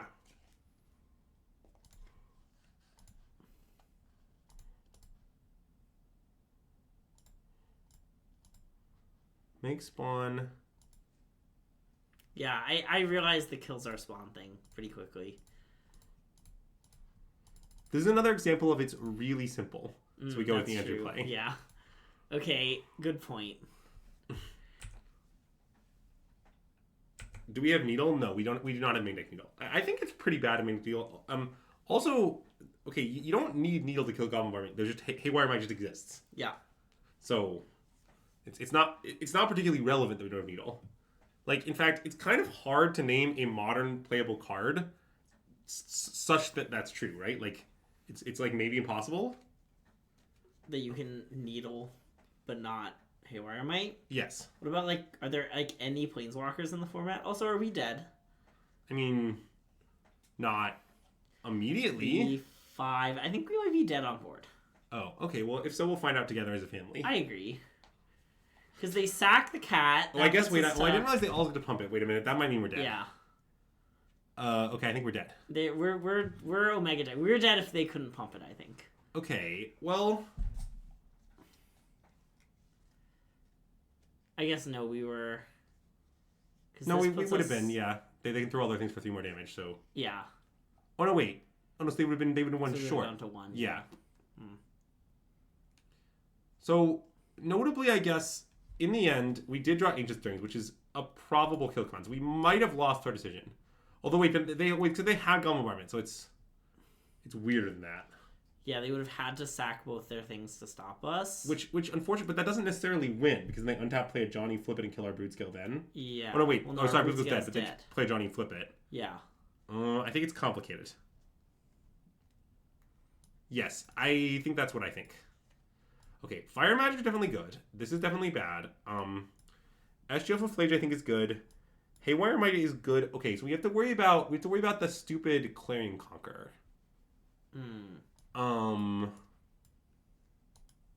Dismember? Or is 4 life 2 cost? No, I think we maybe need it. Okay. I mean, but I also want some of this Spiz. Probably just these, I guess. Okay. I don't know about the Wastegapes. They kill, let's see, they kill like Bombardment, Static Prison. I guess not that much. Okay, I mean, this is like ish what I want. We need 5 cuts. This is probably not Nugan matchup, is my guess. Although Yeah. it can turn into a grind, but probably this is enough.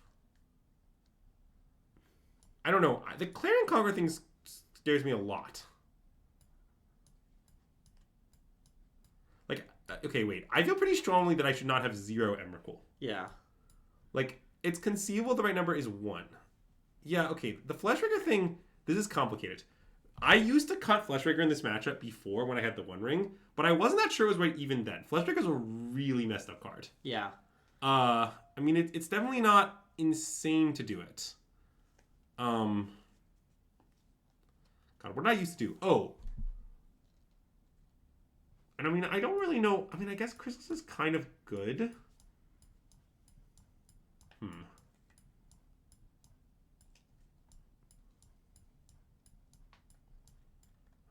Yeah. I guess it's sort of does seem like I should maybe do this. Or something like this.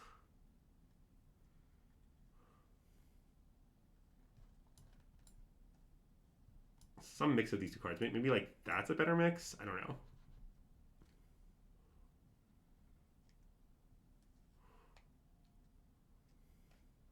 Do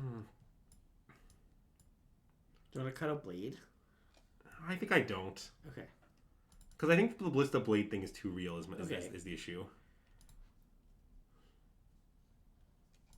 I did do that in the Ring Days, though. This hand seems nice. Agreed.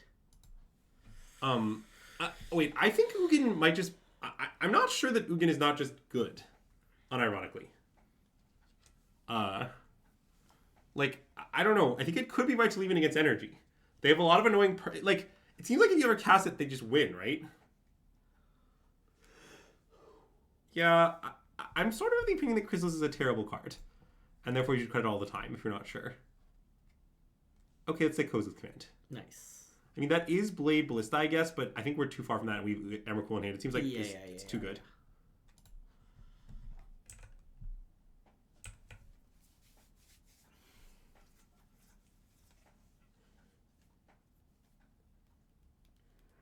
I really don't want our Sagada to get killed. Let's play Cavern. Okay. Because I don't really need a Blade or anything anytime soon at the moment.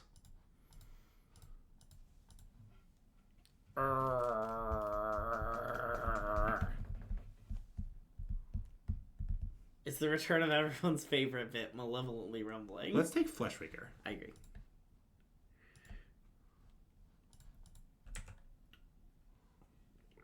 I miss the malevolent rumble bit. Yeah, I'm pretty confident that isn't. I feel pretty strongly that isn't true. Many of the decks in Modern do not care at all about Chrysalis. Like, we have to be honest about this, right? Like, there's so many decks where it's like the worst card in your deck. Obviously, that doesn't mean you shouldn't be in the deck, but like that is just like true. I don't know. Like, Amulet and Belcher are two of the better decks in the format. Like, I don't know.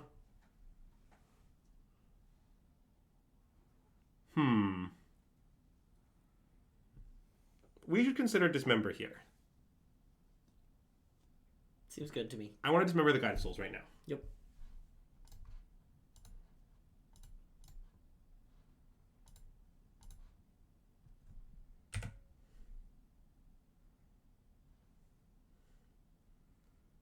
That's interesting. Because we could just K-Command for 1. It's kind of appealing. I want to do it.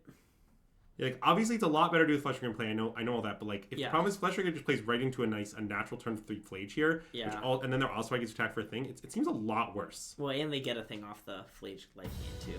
Yeah, I want. Hi, Alice. Thanks for the resub. Great to have you back. I want to pass, and I think our modes are Exile Spawn. Yeah, agreed.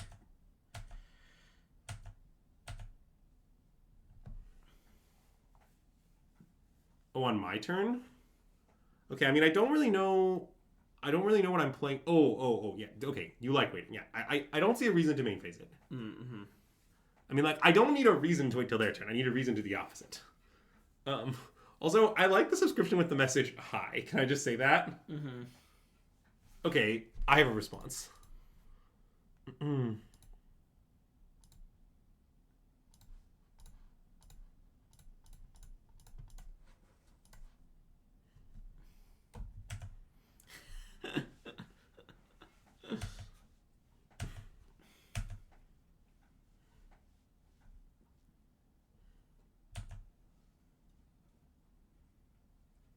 Okay, I'm pretty down to play Fleshbreaker, I think.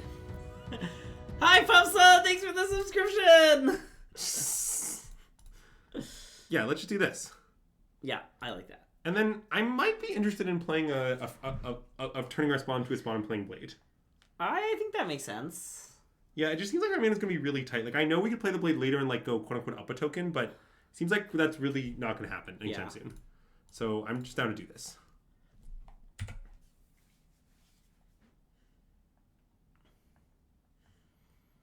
Oh. Yeah. Grayson, I was going to give you your merch at the NRG, too. I mean, it definitely might be wrong to play Blade here. I just sort of think we have so much to do with our mana. It's, like, hard for me to imagine reaching a spot where, like, we really want to hand. I guess, I don't know. If they wear to the Blade, I'm not that scared, I guess. I don't know. The Blade is certainly not permanent. I'm incredibly invested at the moment. Oh, God. That's really, really bad. We're in huge trouble. Okay. I mean, can't we just K-command it, like, now? Well, no. Because Springleaf Drum doesn't work. Oh, and Spawn doesn't make mana. We're, like, nowhere close to being able to do that.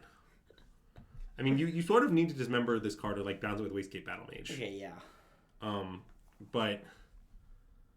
I mean, so, okay, we have to think about what our plan is to beat it, in fact. Yeah, because I'd love to make Construct and use Springleaf Drum to cast Ancient Stirrings, but we can't do that. Yeah, I guess I think we should float one. Okay, yeah, I agree. And do we have anything that does anything under a Clearing Conqueror that we can tutor off this? I'm not really sure. We might not. Oh, nope. I guess there's Haywire Might, which normally just is a guy. There's also Soul Guide Lantern, which has the classic text exile a card from their bin. You want to slow down Flage by 1? I think I want Haywire Might. I want Haywire Might also, I think. Wait, where is our Springleaf Drum? Oh, it's just in my graveyard. I see, I mumbled over it. Okay. Well, I did not realize that at any point, but fair enough. Okay, let's Stirrings. Nice. 1, 2, yeah. Temple? Oh, or do you want Thief? Well, Thief doesn't help, actually. I think we need Temple. Okay. Thief just doesn't do it at all. Yeah. Well, but Temple doesn't... I mean, to be clear, Temple doesn't get us out of this situation, really, right? I see that. Because we just have 4 mana now, which is not enough. Mm-hmm.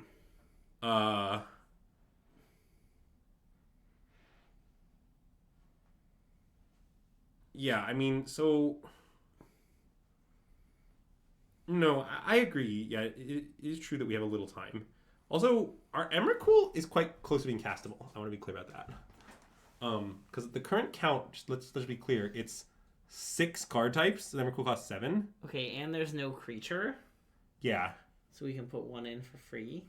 Yeah, but anyway, for now, I think I'm just going to cast Ballista for 1. Okay. I guess in the end, I wish we had made a construct. Oh wait, no, then we wouldn't have been able to cast the Stirrings. Never mind. Yeah, I think the play we made worked out, but it was definitely kind of close. I mean, the construct attacking would certainly be relevant. Yeah. Like, in the Ring days, I won a lot of games with construct attacking. Yeah.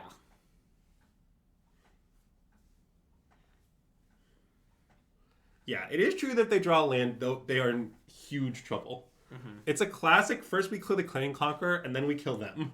Yeah. By the way, here's a fun Emrakul fact for you. I know you've been looking for some fun Emrakul facts. I actually have been. It's very good against Goblin Bombardment. That's a nice fun fact. I like the part where you can sack their creatures, and because it's a card printed 20 years ago, you can deal damage to them. Yeah. Now, I guess astute viewers might point out that they can simply use it in advance, which is true. But, you know.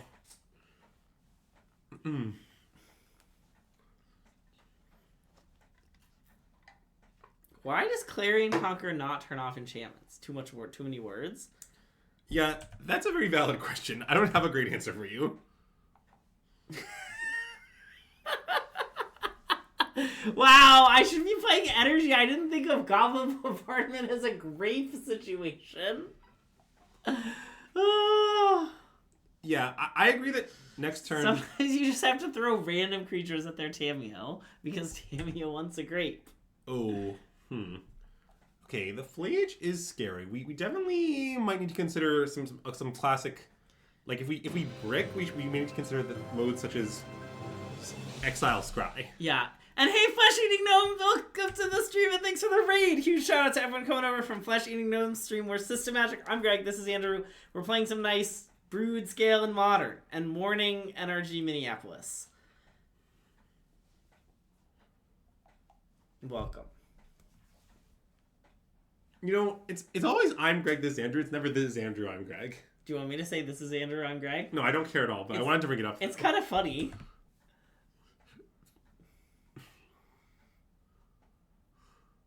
Oh yeah, if we draw Temple, I guess we get Emrakul immediately, which is nice.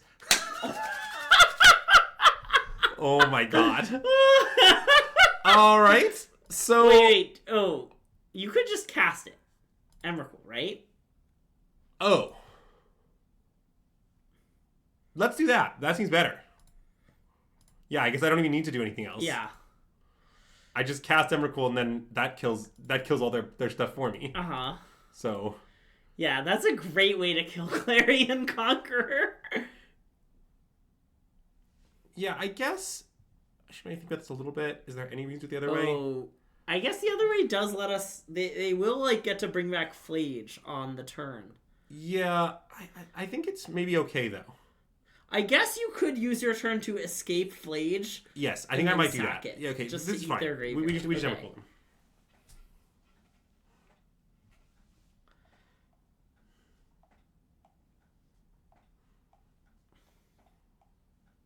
So yeah, what happens now is they lose all their creatures, killing random stuff of ours. I don't know, Ballista and Haywire Mine or something. And then what happens is we exert their lands is nice. Holy buckets, that's really funny. Can I read this card? Add red. So you can use one Arena of Glory to exert another one. Yeah, well, I was bringing this up. I feel pretty strongly you should have at least one Emrakul against energy. God, you and control them during their untapped step is just such a nice line of text.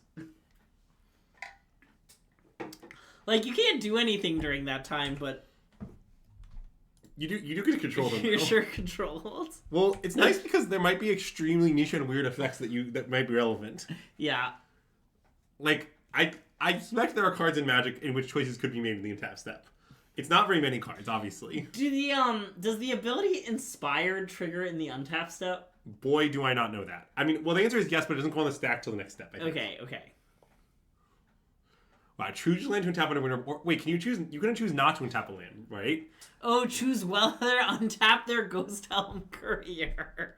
Wow, that's good. I don't think I want to sack one of these two with the blade, right? That doesn't make sense. It doesn't really seem to make any sense, but...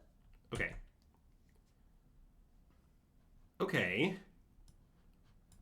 That's a little annoying because I definitely can't delete that card. Yeah.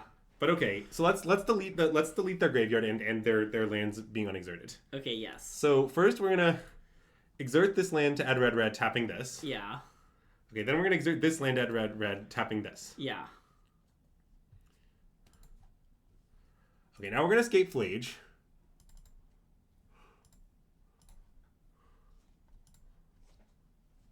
Exile like all the cards in the graveyard that might do something. Apparently it doesn't highlight when you do it this way for some reason. Okay, so this is haste now. Uh-huh. So we can then attack it into the Emrakul is fine. Yeah. So that's deal damage to ourselves. Okay, sure. Oh, I guess that's worse than just throwing it at themselves. Okay, so they just throw it at themselves. Yeah.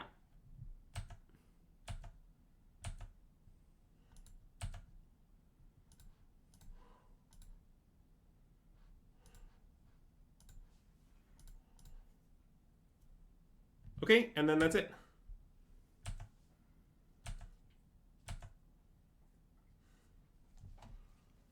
I mean, they do get to play the 2/2, which does refill the yard for Flage rather rapidly, but I think we'll manage to overcome it, if I'm being honest. Okay, what if you were being dishonest?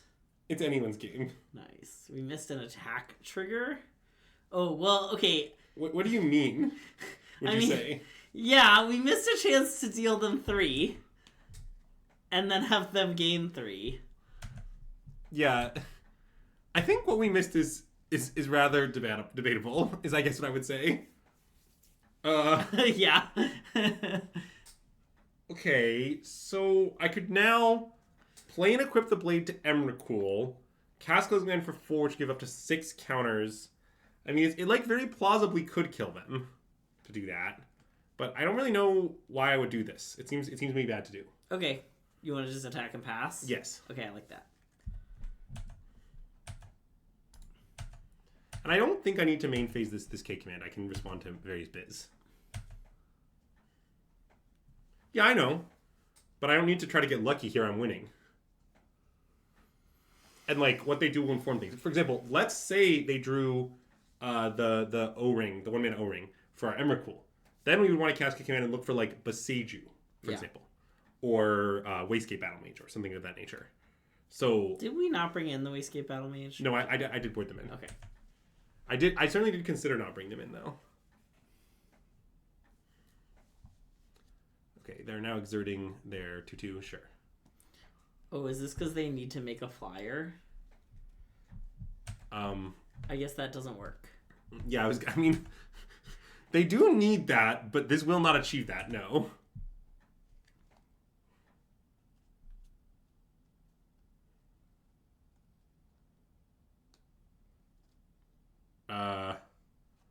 Okay.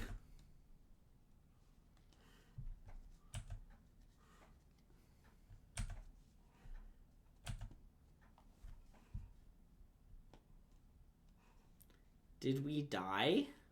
No? No. It's not particularly close. Close command is still up. So, like, the Johnny can't flip. I can just kill in response. Like, none of what they're doing matters. Yes. I mostly agree with that. I kind of think Boros Energy is a complete scam, if I'm being honest. I like, don't think it is one of the best 4 decks in Modern, is the claim I would make.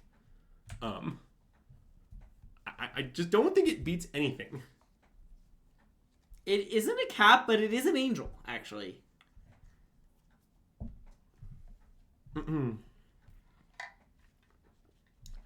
Like, see, like, if you want to be an aggro deck in this format, you want to, like, be able to kill your opponent really, really quickly. I'm gonna kill this now. Okay.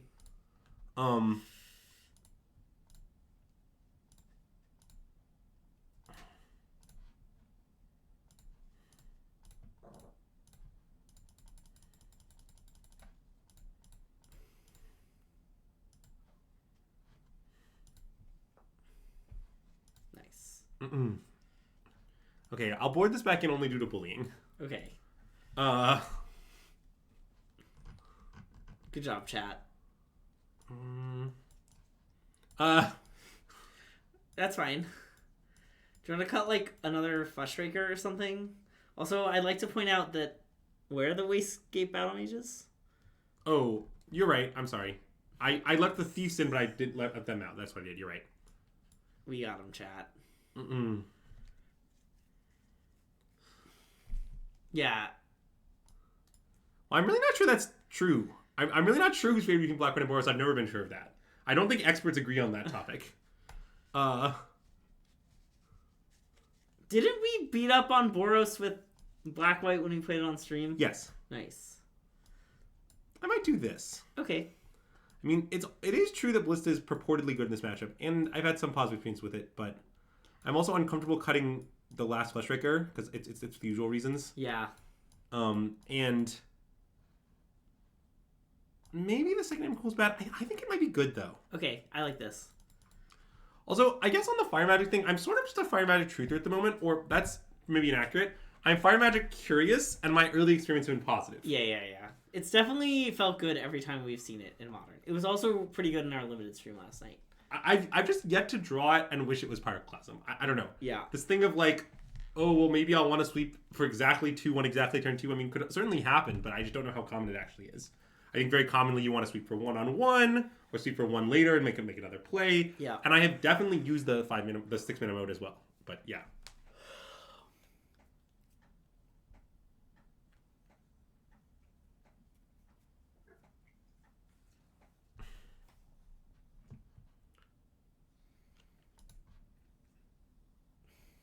Okay, I'll keep this. I mean, it's hard to mulligan just like the full combo. Yeah. Probably just tuck SGL, is my guess. Seems right. I sort of never want to draw SGL in this matchup, but I also want to have it in my deck. Yeah. Yeah, I guess Clan Conqueror is a sort of somewhat good reason, I admit.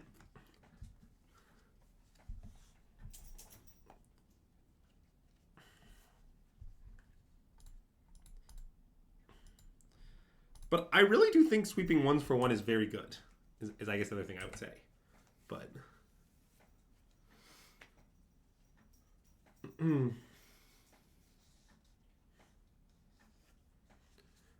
Wow, it's a very common Broodscale scenario, which is we're going to cast Rumble and pray to hit Eldrazi Temple, as we do every time.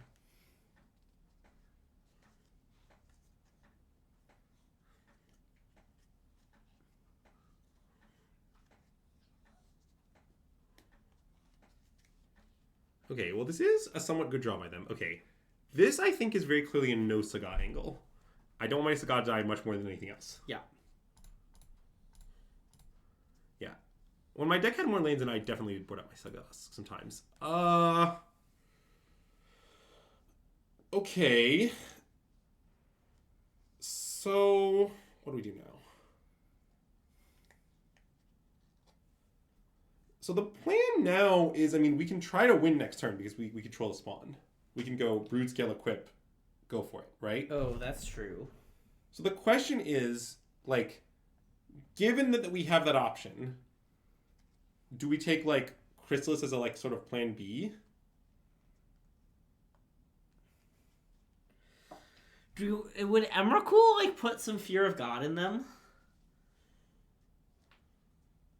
What are you hoping to entice them to do?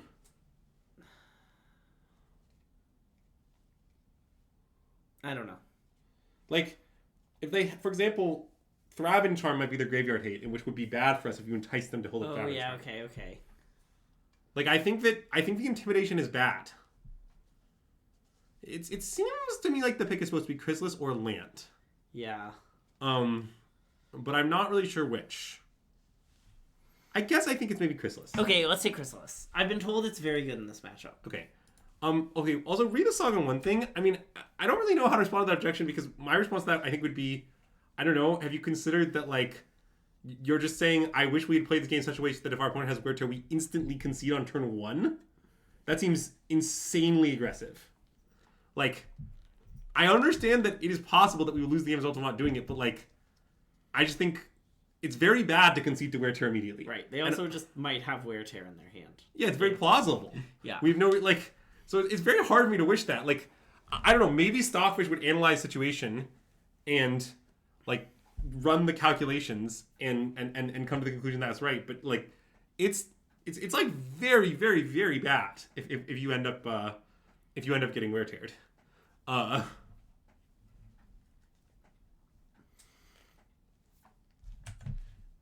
this is sort of what I was afraid of. Yeah.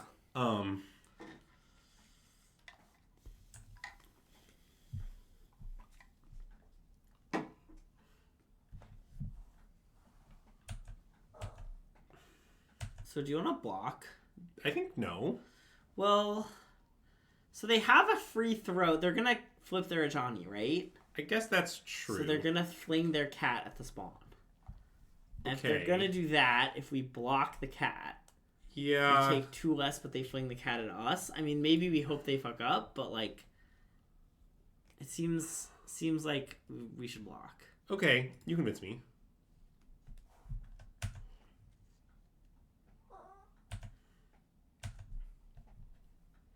Though I would have sacked for mana in case the cat has lifelink. Classic in case the cat has lifelink. I mean, you gotta play around. What if the cat... A lot of cat tokens in Magic have lifelink, Andrew. I think it's really not that many. Okay, Andrew, the problem is I'm used to playing with you, and you use tokens with lifelink to represent everything. That is true. But now that you're going to be a new token, maybe you'll use your new token to represent everything. No, I mean, the new token doesn't stroke my ego quite as much, though. So I can mix it in, but it can't become my primary token. But can you inform your opponents that, like, you won the most matches and had the worst deck? Oh, interesting. Haywire might draw. So I'm thinking about now is, like... See, the problem is... Okay, let's say we Haywire might. It's complicated. So if we Haywire Might and exile the Goblin Bombardment, we still can't go off next turn because we don't have a spawn. So one thing we could consider doing is we could land past K command. I guess it doesn't really get us anywhere meaningful.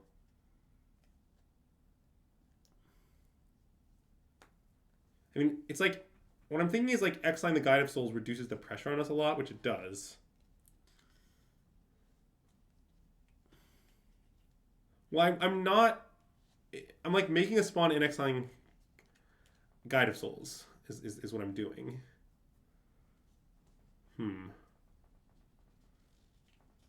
Yeah, you could also draw the card. Drawing the card could be better.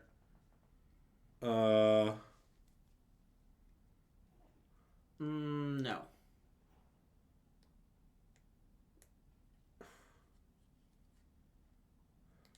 I guess drawing a card seems better than making a spawn, given that we have no lands. Okay, then I just want to play Urzagon Pass. Okay.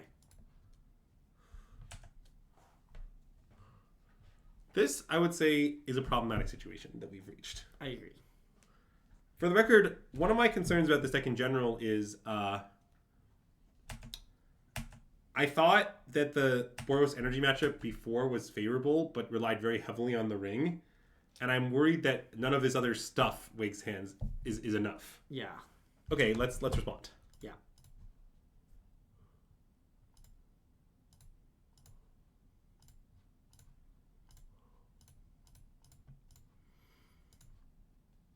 Does anyone else have this weird fear when casting Kozilek's command when you target yourself that you'll accidentally like exile yourself, you know? Because normally it's like, which mode am I targeting? And then you get to target yourself and you're like, oh, I guess it was obvious which mode. Huh. I don't think I want Stomping Ground. Thank you, Armath. Let's not take Stomping Ground. We need to do better, I think. Yeah. Well, it's Jason. Jason, did you hear me yelling for you?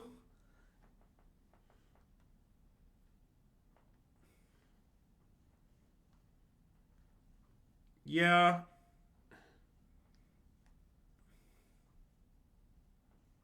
Darn. I'll try again later. Look, I know I have a 4-drop. It's okay. I wish the 4-drop was land from like 4 turns ago.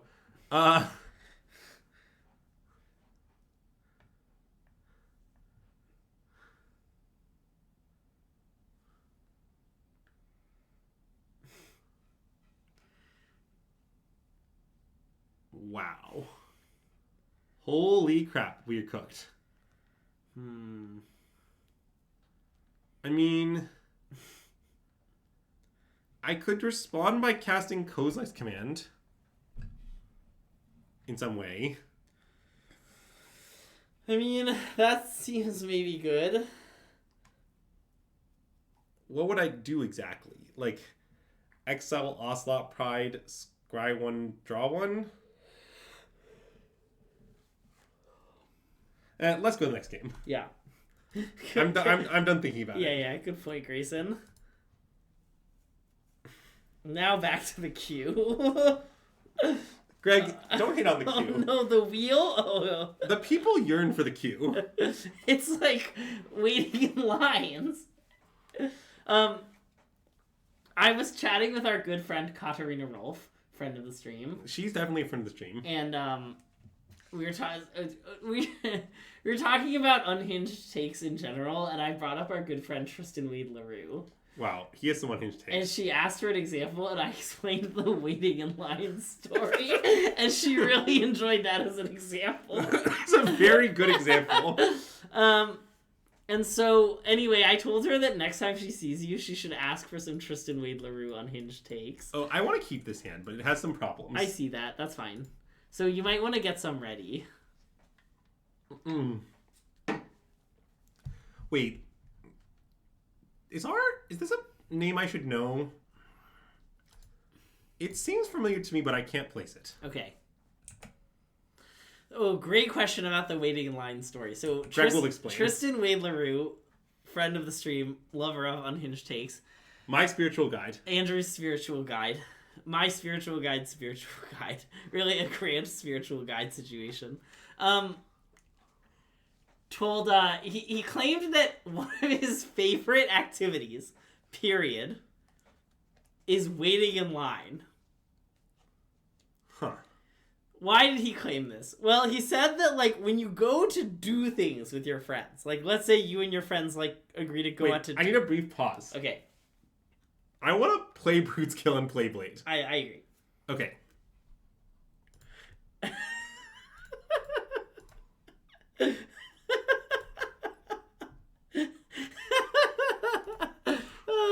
This is all nice. Keep going, Craig. Ignore the chat. No, the chat's to do with a Canadian drug trafficker. Also, top 8 really PT Aetherbolt nice. sounds like what I'm thinking of. Yeah.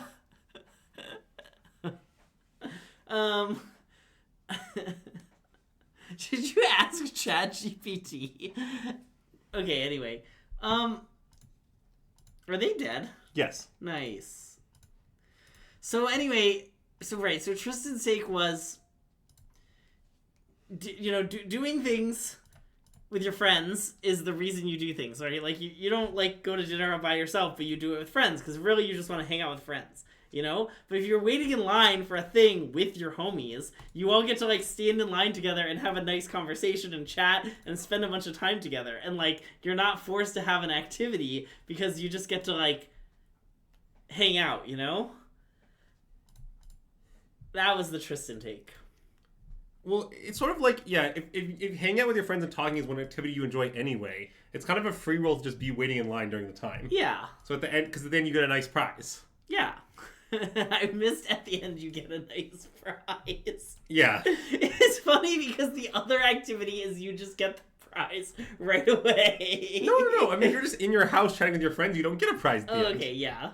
But if you, like, go to dinner at a place where you don't have to... I would scry X... Wait, what... Okay, sorry, wait. I don't know what I picked. So let me go scry, draw, X target creature. I mean, this just kills them because I get to attack. Oh, I see. Notably. Oh, I missed the attack part. There's no need to worry about time reasons. Yeah. This combo was extremely quick. Okay, so I don't really know why, for some reason, this streamer is playing all Broodscale mirrors, but we sure are. So let's board in these, This is how I boarded last time. Let's board out all the Chrysalises. Let's board out this one again I have for reasons. Let's board out this. That's how I said board before. This still seems right. Okay.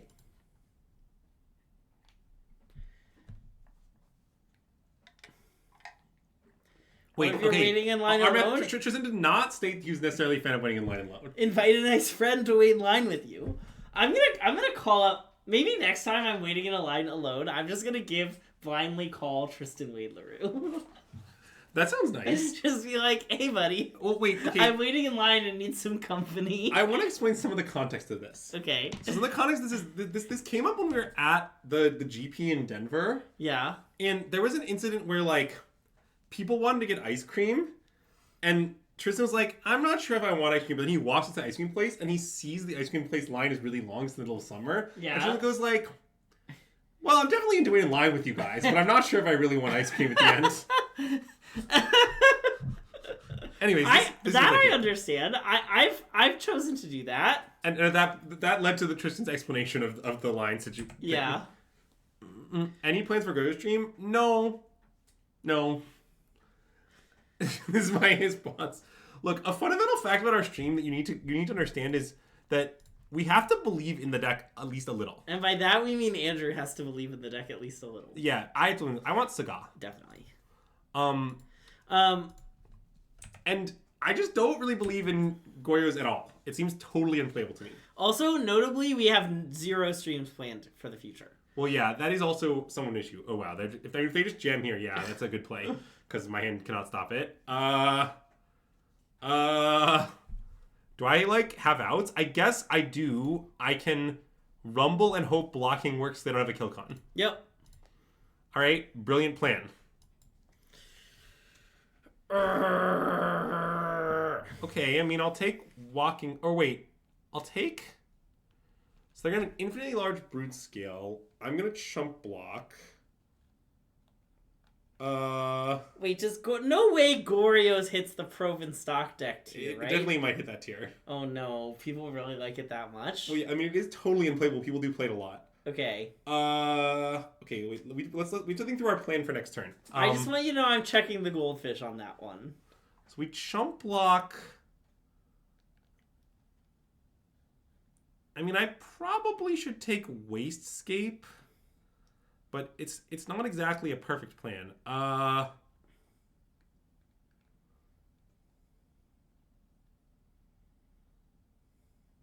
would take his win rate in what? What does that mean? It's 8th. Brutal. I think 8th is where I put the cutoff for modern, right?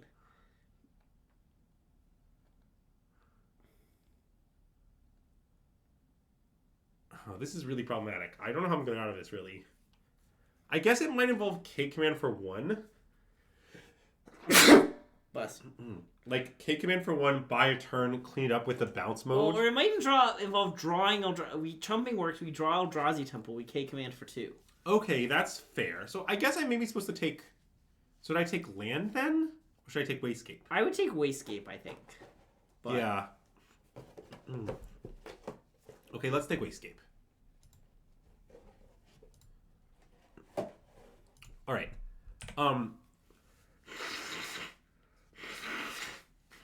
I guess... Okay, so I don't know what source you're citing. What I will state to you is that I am worried some of the Moto data is, like, not correct. Like, more than, like... what I mean by that is not that it represents reality incorrectly. I mean, like, it's just wrong. Now, I don't know for sure which source you're citing or not citing, so I don't want to jump to conclusions, but I will warn you that I have some reason to believe this is true for at least some of the data out there.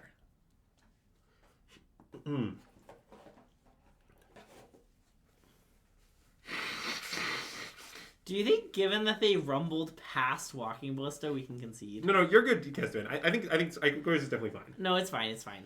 I've been told it's fine.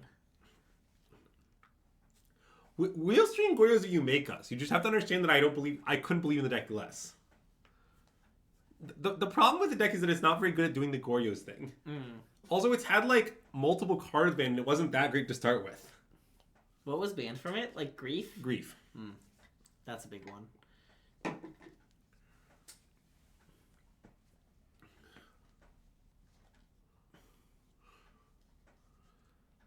How I could possibly believe in the deck less? Hit me, Jason.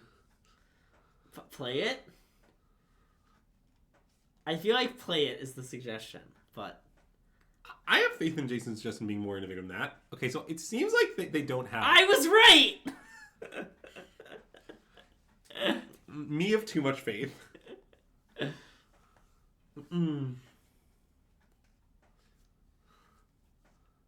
Okay, so what's exactly happening now? I take it they don't have it. They rumbled past Walking Ballista. Oh. Wait. What? Why am I not dead? If they have... Maybe they're making 40 mana to Walking Ballista for some reason? But they don't need to do that, like... Yeah, they can just kill the token. I mean, maybe they rumbled for some... Because they did... If they had no... Whatever this is, I'm dead to it, and I'm conceding. Oh, because they're just this is an using X-spell. their mana? Okay, yeah. All the X-spells kill us. Okay, cool.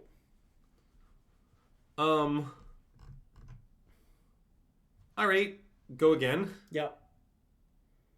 Is Fire Magic good? I don't think so. Like, if they have a ton of spawns and we don't for some reason?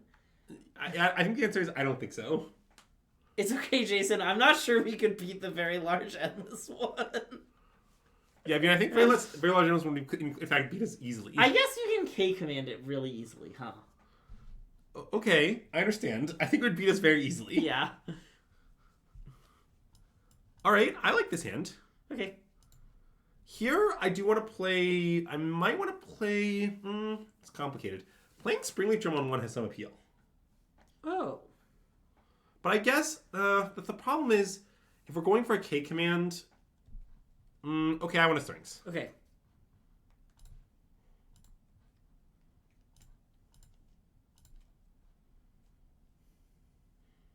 K command, yeah. Okay. Yeah.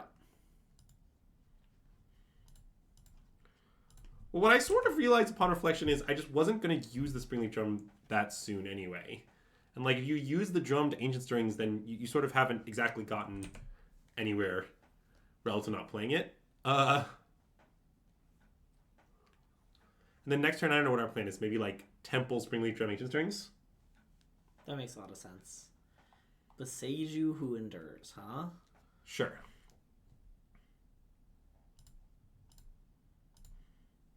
Your mocks cost 3, though. Okay, Broodscale seems good. Yeah, agreed. And I'm gonna not play the Temple yet. Okay.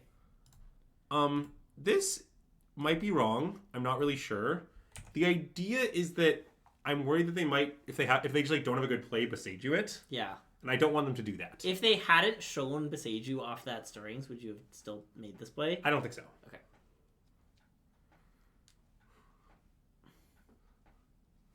Surely they will tap it and die? Well, I mean, this is sort of tapping on dying. I mean, they could still have Dismember, of course, but I might be interested in jamming into Dismember. Oh, because of Walking Ballista, right. Sorry, what did they just pick? Choose Eldrazi Temple. Okay. So we know that's in their hand.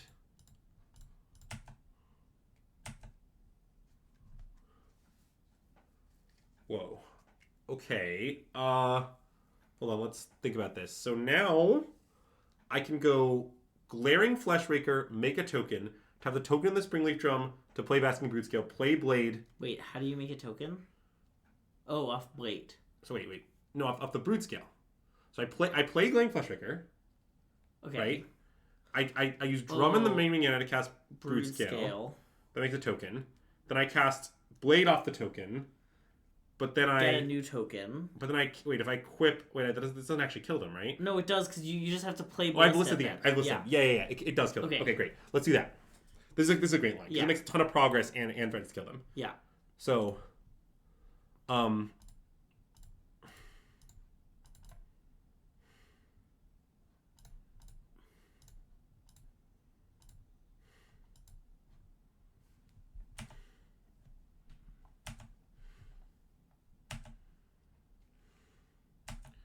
Okay, well, they aren't F6, but I respect our opponent enough that I'm not going to read too much of that. I'm still going to do this, though. Yeah.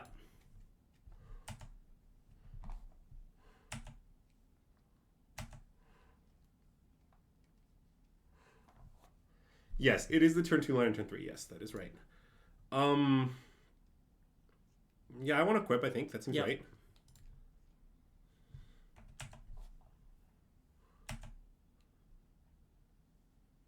And...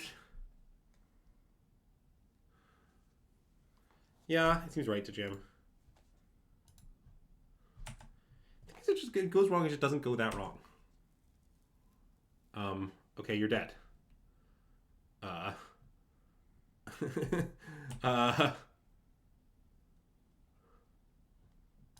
Okay. We had to have the K command for them to be dead, right? No. Oh, no, Fleshraker. Yeah. Mm-mm.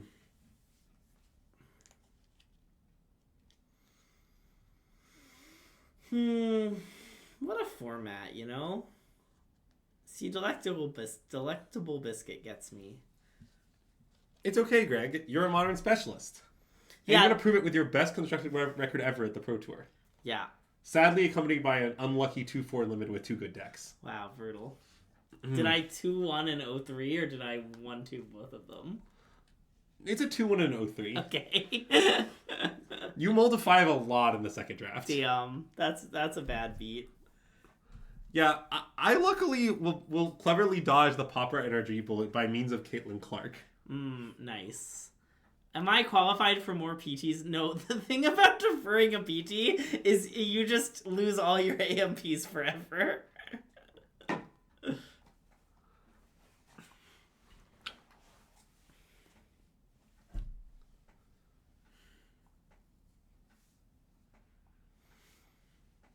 It's brutal.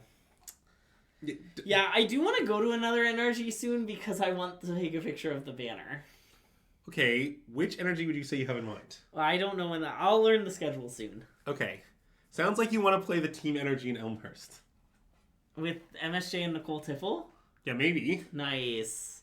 MSJ and or Nicole Tiffel, if you're watching this stream, let me know. Yeah, well, Lansing Greg also can't play due to reasons of playing Caitlin Clark. It's because Andrew's mom is taking both me and Andrew to go see Caitlin Clark. Wait, isn't the team one in Elmhurst? Wait, where's the team one? No, sorry. There is a team one in Lansing. That's not the point. There's also a team one in Elmhurst. Isn't that right? Or is it... Did I get the city wrong? I'm pretty sure it's in Elmhurst.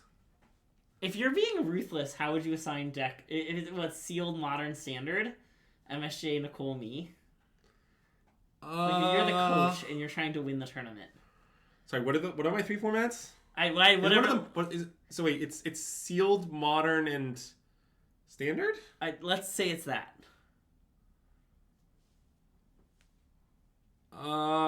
Nicole should play constructed, I think. Yeah, I think that's true.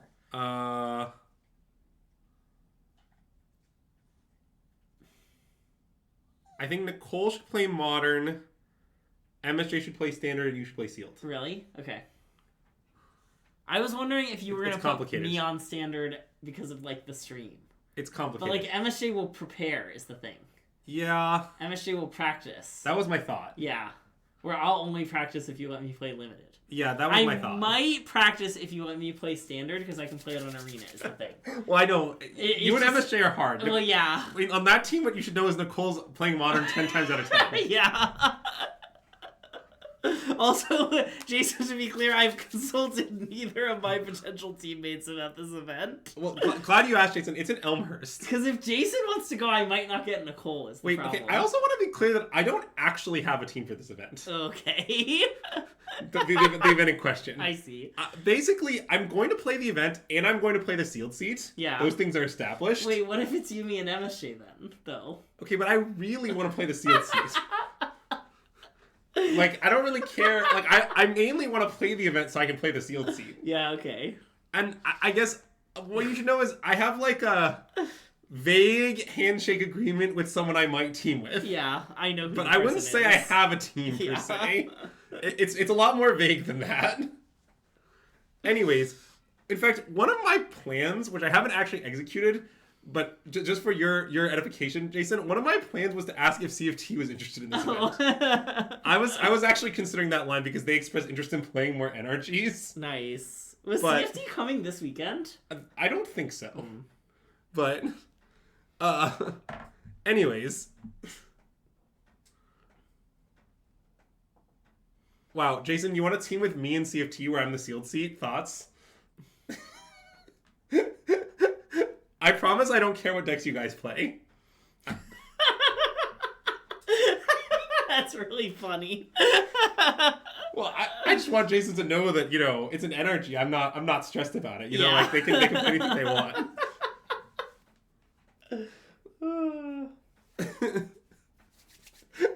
It's really all a very aggressive bid to try to let me play the sealed seat.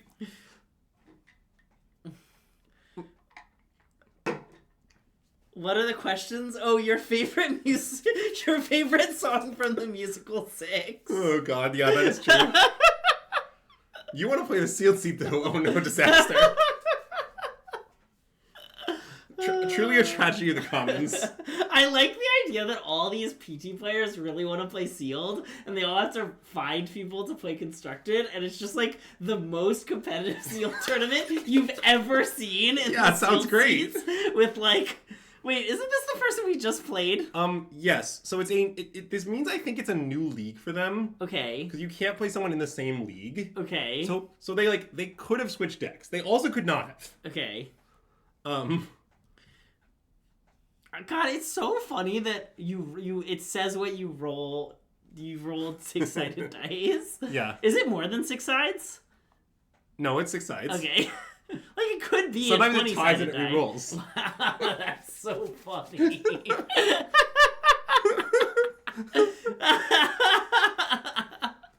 Yeah. Anyways, I guess, I would say, interested and qualified parties can consider contacting me about the NRG in Elmhurst. Uh-huh. As long as they understand that I'm only interested if I play the sealed seat. Greg, I love sealed. They don't let me play it nearly enough, is the thing. Now, you like draft. That's different. Wait, I like sealed more than I like draft. Yeah, that's true. I just like giving you crap. I like sealed relative to other formats more than you like sealed relative to other formats. Well, that is probably The problem true. is you enjoy playing other formats. Also, I kept this hand, which I guess maybe use Dubies in the mirror. I think I'd keep in the mirror. Yeah. It's so hard to mulligan a hand that starts 2 lands Ancient Stirring's Kozilek's Command with regards to any other details. Also, you were going to draw Eldrazi Temple, so why would you ever mulligan? Yeah, good point. You at least get to help build a sealed deck if you're not in the sealed seat. And That is true. That's like the most fun part. Although you should know when I teamed with Max and Clay, ooh, do we want a Blade? Maybe. We don't really need 4th land. Okay, I think I want Blade. I think Blade seems good. Yeah. Famously, you should know that when I teamed with Max and Clay, I just built the entire sealed pool. Clay literally didn't know what the cards in my deck did. Max played one suggestion I didn't take. Then we top-8'd the tournament. So they just had to sit and wait for you? What do you mean? They were there. Well, yeah, I know. No, they get to talk to you. No, I know. Like, okay, I'm wondering if I'm playing with you and you're on sealed seat, like, can I be like, I'll play a constructed format if you let me go get coffee during the deck build. Yeah, that's fine. Okay, nice. You can get coffee, but MSJ can't. Nice. Okay, that's fine. What if I come back with like 8 minutes left to help you? Oh, that's perfect. Yeah. I feel like I'm pretty good at the last 8 minutes of sealed build. Okay, it sort of seems like we have to tap out in this situation. It's very scary, but I don't see a way around it, really. I agree. Okay, so let's just play some random nonsense artifacts. I guess we could like K command for 1, but nah. It doesn't really do anything, though. Yeah. Yeah, that's fine, Jason. You're welcome to give opinions about the sealed build. Okay, wait. I want to be clear. One of my personal strengths in team events, and I unironically think this is a strength, I am good at taking advice. Most teams, I think, are best served by not saying any words to each other. Yes. I think, like, it is most words teams say to each other, they'd be better off not saying. God, I almost never talked to Matt or Andrew at Indy, which we won. I was just like, meh. I always asked the record. When I was in between matches, I wanted to know if they were winning or losing. Well, right. And I'm just saying, like, I unironically think one of my strengths in team tournaments in general is if you give me opinions, they will only help me. Yeah. I will never... A lot of people... So I guess, like, a common failing, I think, is that you ask your teammate phrase, they say something, and then you blindly do it, and then you realize it's wrong. The thing is, I won't do that. Right. You've been playing... Yeah. You have to remember that you've been playing the whole game, and your teammate has only seen a small snapshot of it. Yeah, that sounds pretty fun, Jason. I'm down. See, Jason, I'm telling you, the Yumi CFT team is sounding more and more fun by the second. Wow. It's so funny that if it was, like, me, Matt, and Nicole, like, it's... like, it's a really strange distribution of people, yes. It's a strange distribution, given that for other tournaments, the 3 of them team together, and the 3 of us team together. But it sounds kind of nice. Yeah. Did this surely help by playing on stream? Yes, definitely. Yeah. So... Now... I guess probably we should pass K command for 2 up and then cast K command for 2. Okay, I agree. I don't see any reason to deviate from that. I mean, there's a lot of ways this could go wrong, but it still seems clearly right. I agree. I guess, hold on, wait, there's some weird stuff we could do. We could play Ballista for 1 and equip it and pass. And the idea is, what Grayson said. The idea is they can't combo. Oh. I agree, Jason. I guess that's a little compelling. Yeah, I think it's not that compelling. Okay, cool. It's true, but not that compelling. I just don't like how it doesn't go anywhere. Yeah, it doesn't really accomplish much. Yeah. But also, Jason, so, okay, here's the other thing I like about that team. So what you should know about... So something about, like, working with me for tournaments in general, people may or may not, like, understand, but they maybe do because they've watched our stream, is, like, okay, my role on a team, for basically any team, is somewhat unironically to be the fun police. That's true. Like, my role is to, like, if you put me on your team, like, I'm, like, the adult in the room. I say no to a lot of stuff. I'm like, no, we shouldn't work on this deck. I'm like, oh, no, let's not do this crazy thing. Gotta eat your vegetables and play boring deck. Like, that's, like, what I contribute to teams in large part. And what I like about the Jason CFT team is, like, I think the rules are very clear. Like, I don't know, they're gonna propose 20 crazy ideas, then I'll say no to most of them, and two of them will be genius. Nice. Like, that actually sounds like a very healthy working relationship. But anyway. Well, yes, that actually is somewhat unironically my role. Like, my role is to say to you, Grace, at the end of the testing process, this Aztec deck was close, it wasn't quite there, we will not play it. Sorry. Yeah, please start learning Phoenix. Get it. Also, I think if anyone's looking for a new SystemMagic drinking game, I would like to suggest every time Andrew says the word ironically or unironically. I knew you were going to suggest it's that. It's so high these days. Who's the fun and who's the police? I mean, on this stream, it's obvious. Also, what's with our screen and the, like, pixels? Oh, yeah. Have you been noticing? It's been doing that a lot, actually. And it's not Moto, because it was doing it yesterday on Arena, too. Wait, 1 second. I'm gonna stop skip you from complaining. That sounds like Jason.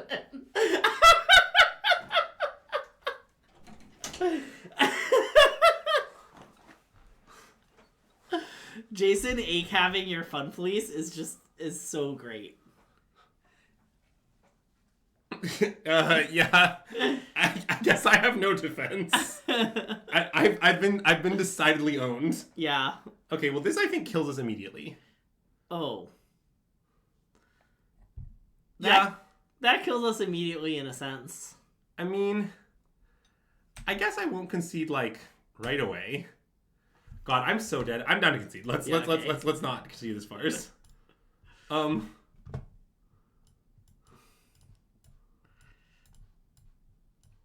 we sure have played. The problem is I haven't learned anything because we've played them here infinite times this league, which didn't really do much of informing me whether our deck is good. Yeah. Take a drink for every wedding Greg attends.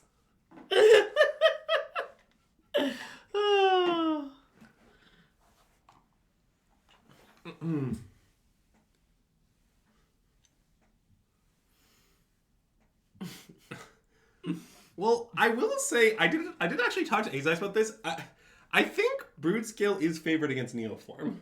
Nice. It just kind of having a really fast combo is pretty good against Neoform, even if it's like super fragile. And also the fact that they can just slam Sagat and find the main deck Vexing Bubble is very fucked up. Yeah. Delectable Biscuit, are there any spell mastery cards that are good in Pauper? Like fire. Yeah, see that. Wait, that was the. It's doing the pixel thing around our hand a lot. Maybe we should like restart the computer or something. We can, but not right now. Well, yeah, obviously not right now. Also, this hand's very good, by the way. Okay. Even though it lacks lands. Look, it's a land. It's not a very good land, but it is a land. Yeah. Like, we sort of do need a colorless source, is a small problem, but...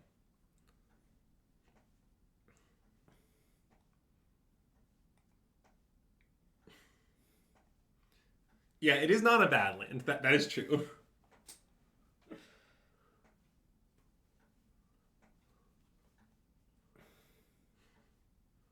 They got Basking Broodscale. Okay. That's a bad land. All right, let's rumble.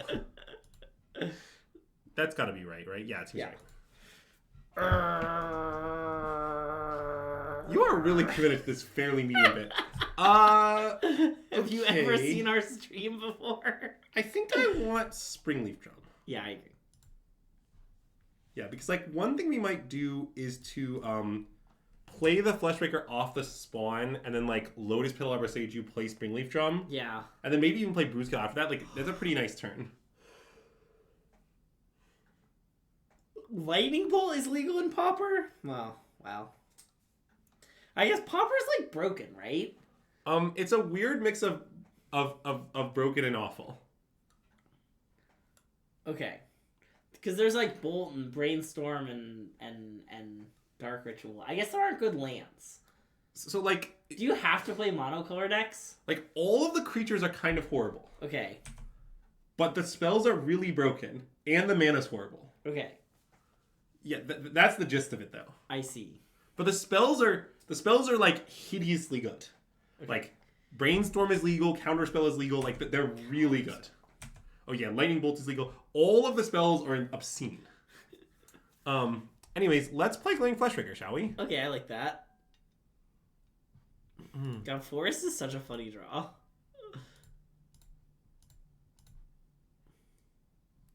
Yeah, and then we play Springleaf Drum, Broodscale, and then we have Dismember up too. It's really nice. Yeah. And if they Dismember it, then I guess fair enough. But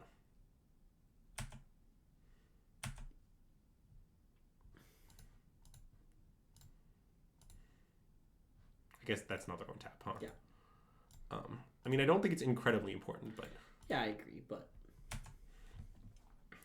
I mean, you are not playing around Split Up. You are not playing around Split Up. Got me. Oh wait. I need to bring up my bad beat of the day for chat to know. Okay. So today, the dates were announced for one of my favorite events each year. Terra Mysticon. Yeah. And they just overlap. It's the same weekend as RC Houston. So I maybe like might need to do some weird lines where like I see what my qualification status is and then make a game time decision which event to go to. My bad beat of the day is my plan to qualify for RC Houston was canceled.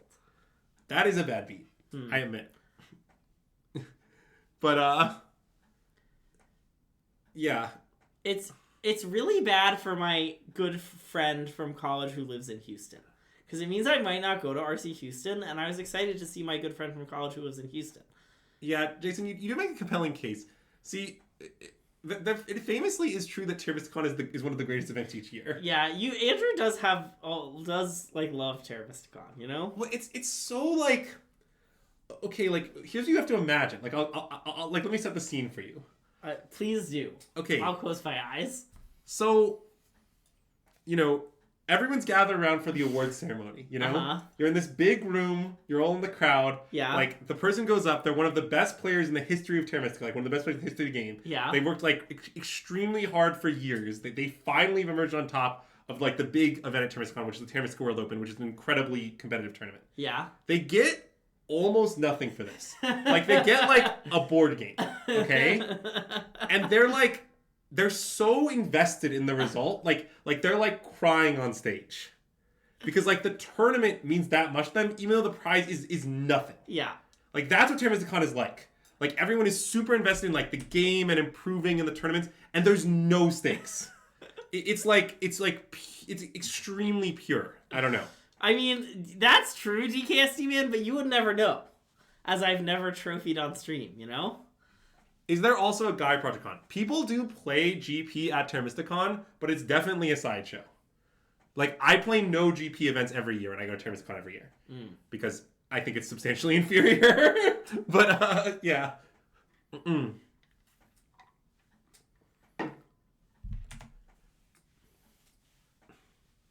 Oh, those are some scary cards. Like, it's just... I guess it's Emrakul and some lands. And I guess the other aspect about that I guess is kind of hard to describe is it's kind of small, but insanely skill dense is the other thing about it. Like, Terra Mysticon is like 100 people, and like 50 of them are the top 50 players on Board Game Arena at Terra Mystica. Like, it's... And the next 50 are probably all in the top 200 as well.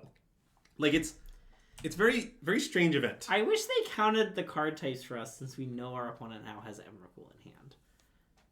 Wait, I think... What? Did they pick it? I guess they did. Yes. Okay. We know they have Emrakul and Saga. Oh, our math, that's a huge beat, yeah.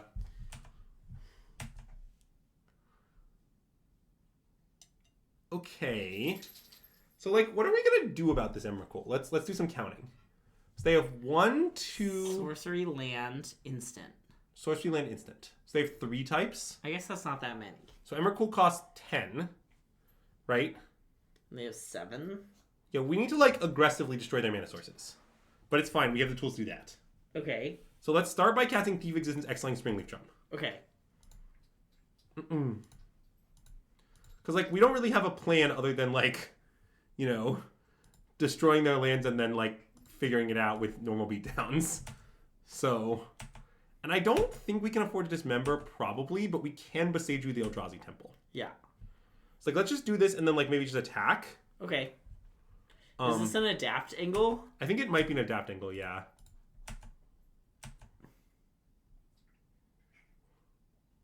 Yeah, okay, I like adapt. Yeah.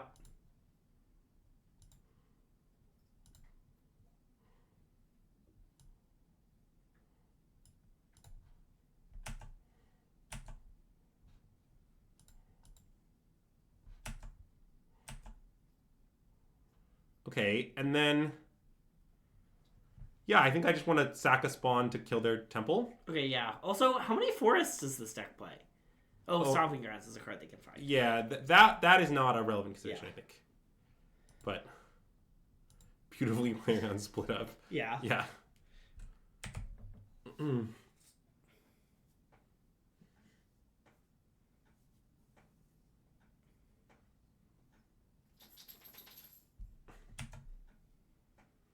I mean, they definitely don't have immediate Emrakul on 3 types, but they're not incredibly far off. Like, Rumble into Emrakul might be possible. Okay. That's a little scary. Ah.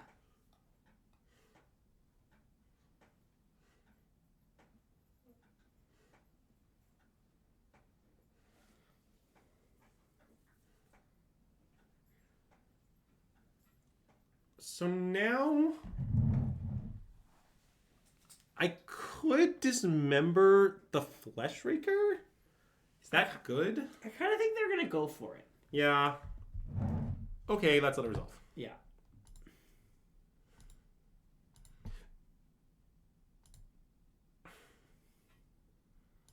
But maybe we, like, thought for too long. There's a Ballista for 0? Yeah, from a mana source. Okay, that happens.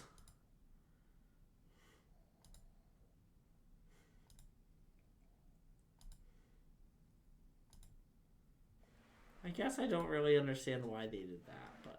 Yeah, it was sort of weird. Oh boy. Are they dead? Very possibly. So we could cast this for 2, 3, 4, 5, 6, 7. So 8 mana, so X equals 6. So it guaranteed deals them 7, and we get to scry draw. That's very likely to kill them. I agree. We should just do it on both modes us. Yeah.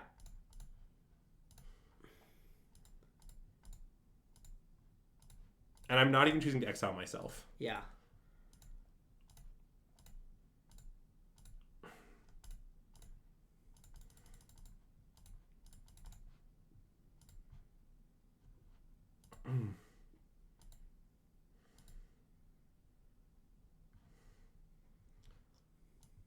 Okay, so the Thief of Existence. Oh wait, we can't cast actually.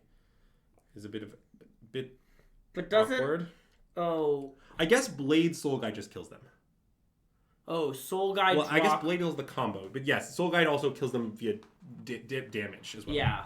So, yeah, we just take Blade and Soul Guide. So yeah, Soul Guide on top. Draw it. Draw Blade. Yes. Okay. Because this is 6 triggers or 7 triggers put into 1 or 2. Yeah, whatever. Okay. So bottom,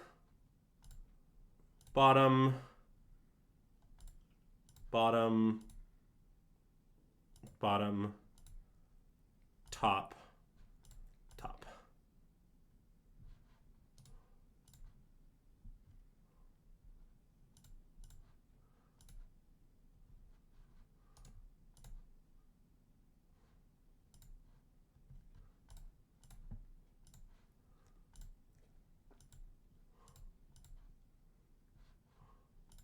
Well, I guess we could have just taken Blade because we didn't have to play around as member because they didn't have enough life points. But.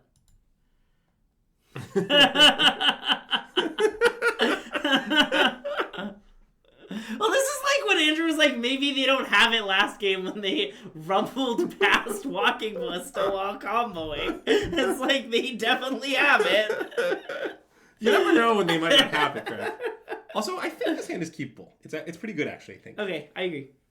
I mean, just the Haywire Might is actually pretty good defense. Yeah. Is the idea.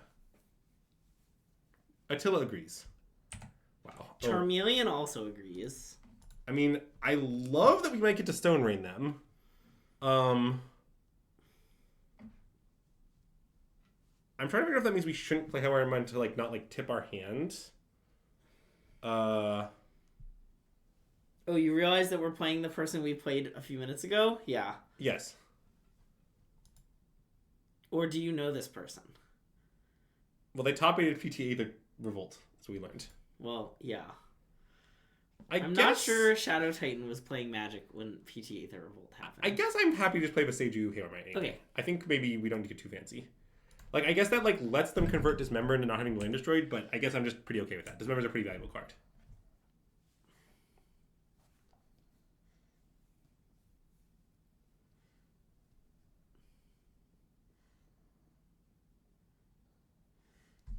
Our opponents cast so many more Malevolent Rumbles than us. Their stream viewers must be so happy with all the medium Malevolent Rumble bits that they're enjoying. I've gotten to it so few times. Well, that's a really nice quote, to be honest.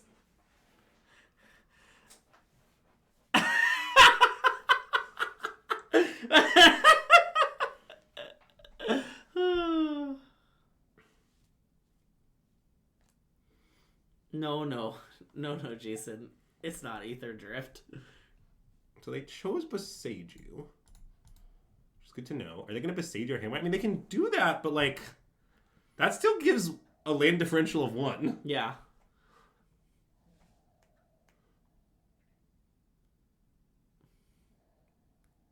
Why are you breathing so heavily? It was making a weird noise, chat.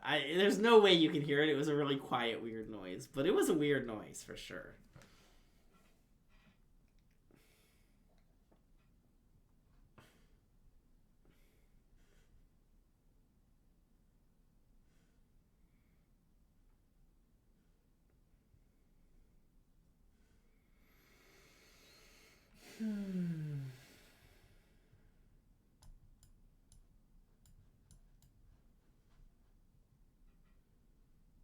Okay, they picked Emrakul. Well, that does make me really want to blow up their lands, I guess.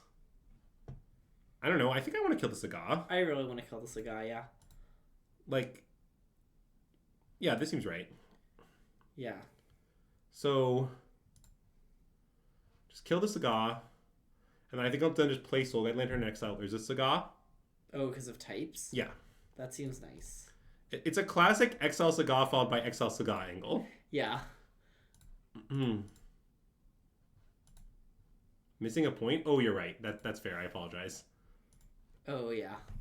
It's not extremely important, but we did win the last game somewhat with life. Yeah. Somewhat.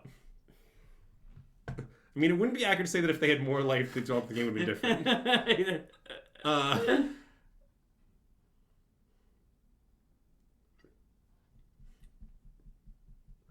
Good night, Armath.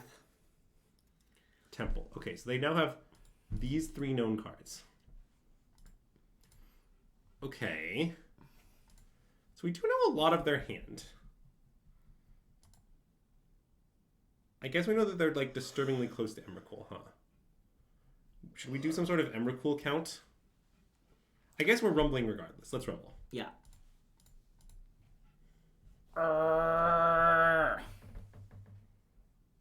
Okay, let's take one of these various lands. Okay, I agree.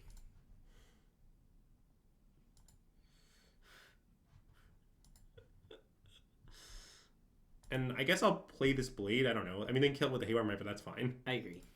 And then we need to do some counts. Andrew needs to bring some Malevolence. From a controlling deck, do you think it's good to board in Stony Suns for Broodscale? Definitely yes. So sorcery creature land is 3. Yeah. They will have 1, 2, 3, 4, 5, 6, 7. So that's 10 total. Yeah. So they're currently threatening. Yeah. So I guess I can pass. Okay. 1, 2, 3, 4, 5, 6, 7. And there's only 3 types in there. Yeah, okay, that seems right.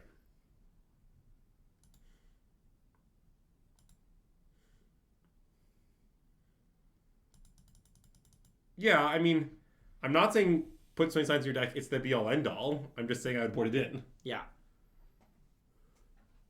Like, I don't know if I'd board in the 3rd Stony Silence, if that helps. But I definitely board in the first 2. Also, Clarion Conqueror is way better than Stony in this matchup. That's true. But possibly you're playing a troll deck, you don't want that card because you have, like, Wraths or whatnot. I don't know.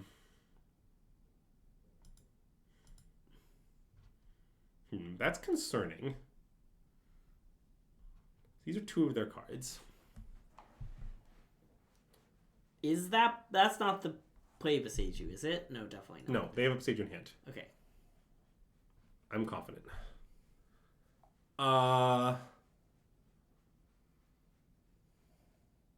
Okay. So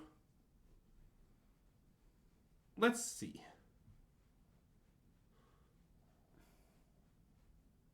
I'm very, very concerned about this Fleshraker. I mean, we could kill it. Yeah, like, I'm pretty interested in killing it, I think. Although I don't know what our, like, modes would be exactly. I guess, hold on, there's some other stuff we could do. One thing we could do is we could just play Ballista for 1. Play Springleaf Drum. Yeah. Play Ballista for 1. Yeah. Suit up with the Blade. And then just, like, go nuts. Right? It wraths their board or something. How much nuts can we go? Oh, because every time you kill a thing, you get a counter. That's how that works, yeah. That seems pretty good. Oh, they can kill Blade. Yeah, I guess that's what they will do.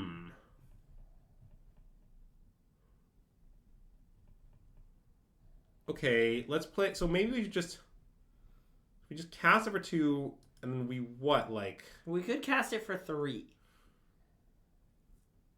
The K command, yes, not the Ballista. Oh, sorry, yeah.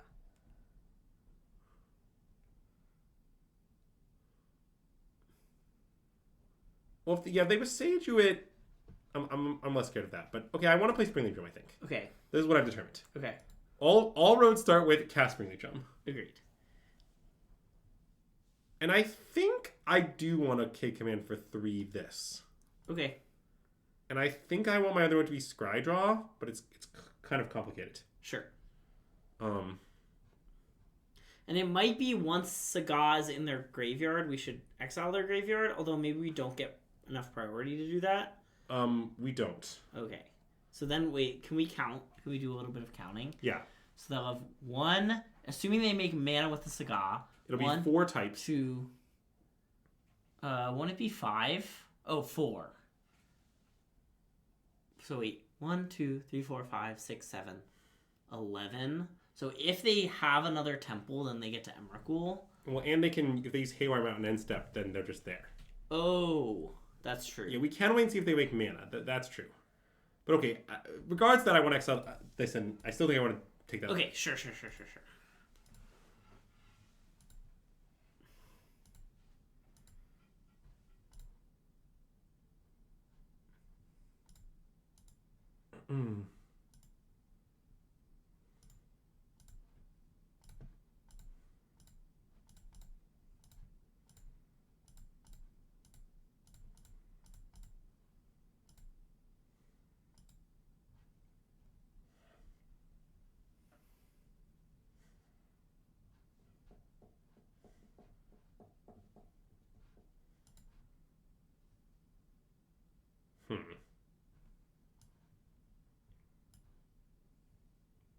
The Fleshraker definitely does not really help.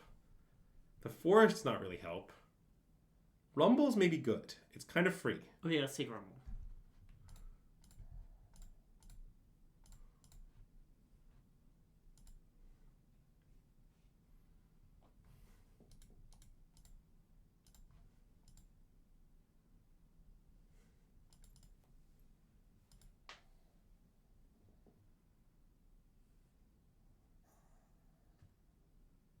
This is K command? Oh, no, it's construct. Okay.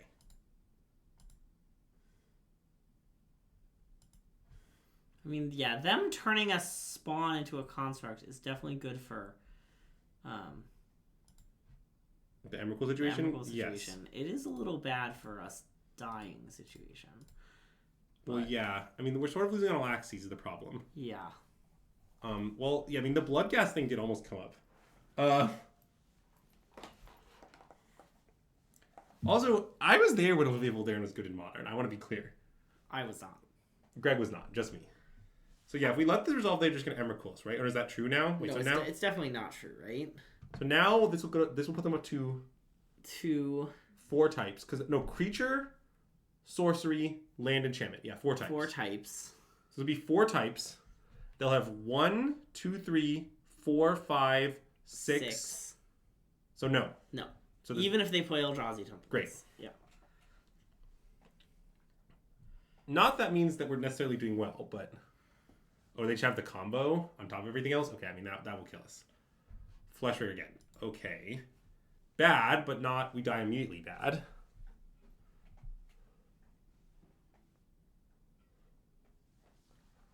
Cultured opponent making white.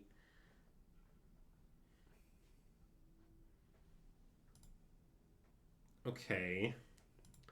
Yeah, I guess the biggest issue is that we're just kind of losing a normal game.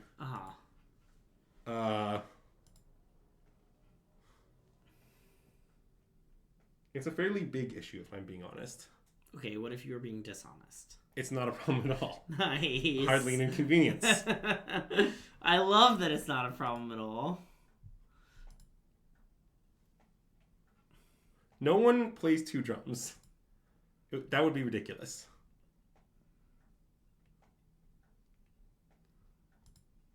Yeah. I guess we're sort of completely cooked.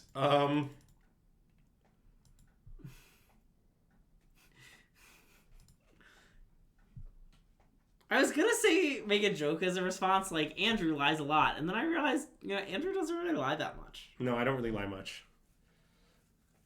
Although I did at some point state that I try to mix in one absurdly stupid statement I make for every 2 wise ones. You like to lie about where Jason is. That is a common lying topic for me, yeah. It's for the fans. Okay, I mean, I do think Emrakul might be how we get out of this, but I'm not sure we can cast it right now. Yeah. Oh, good to know Jason's not here. Okay, so we have 6 types. This won't change the types that we have, I guess. 6 is pretty close to the maximum types. So Emrakul costs 7, and we don't have 7. So that's true. All of our bits are for us. None of them are for the fans. Yeah, I guess we're just kind of dead. I mean, I guess I should take Emrakul and hope to live a turn. Okay, I agree. I don't know if it can be done, but I don't know that it can't be. Yeah. So I kind of know that it can't be. Yeah. Okay, I'm good. 5, 6, 7. Yeah. They just have lethal on. I guess we have an O. We can chump this, but they can kill it with Walking Ballista. Yes. Okay, yeah. I would take a legal game action. All right. So I still really don't know if I think this deck is good or not. I didn't learn much about the deck's quality. I was pretty unconvinced, but yeah. Like, I kind of thought what I liked about the deck was, like, Kozilek's Command and Emrakul seemed really good. But, like, isn't there another Eldrazi deck with those cards? But maybe this is just a better shell because you happen to have the combo. Yeah, I mean, I think the question you're asking is very valid, though. What you're asking is, like, what are the matchups where I'm very happy to have the combo? Yeah. And, I mean, there are some, to be clear. The answer is not none of them. I understand. But it's like, not a lot of them. Like, it seemed good in the mirror, which is a weird thing to say, but, like, I imagine... Well, no, it's probably good in the mirror, it's good against Amulet, it's good against Neoform. Yeah. I mean, those are all pretty real matchups. Yeah. But, like, I'm not sure how many of them there are. Yeah. Like, in the fair matchups, I imagine it's bad in almost all of them. Yeah. For example. And I didn't really learn much about Writhing Chrysalis. I'm not totally sure it's playable still. People say it's great against Boros Energy, but we can cast it there, and we play a lot of mirrors where it's obviously getting 40 out. Also, I feel like in our match against Boros Energy, it never looked like it would have been good. Well, right. I mean, the principle I would state is, look, this deck doesn't actually have that much ramp. Yeah. Like, it does have K-Command, obviously, but unless you have Temple or Malevolent Rumble, you're casting at turn 4. Yeah. And turn 4 is too late. Yeah. Obviously, sometimes you cast on 3. But is 4-Blade crazy? There are 4 blades. I think they mean the other thing.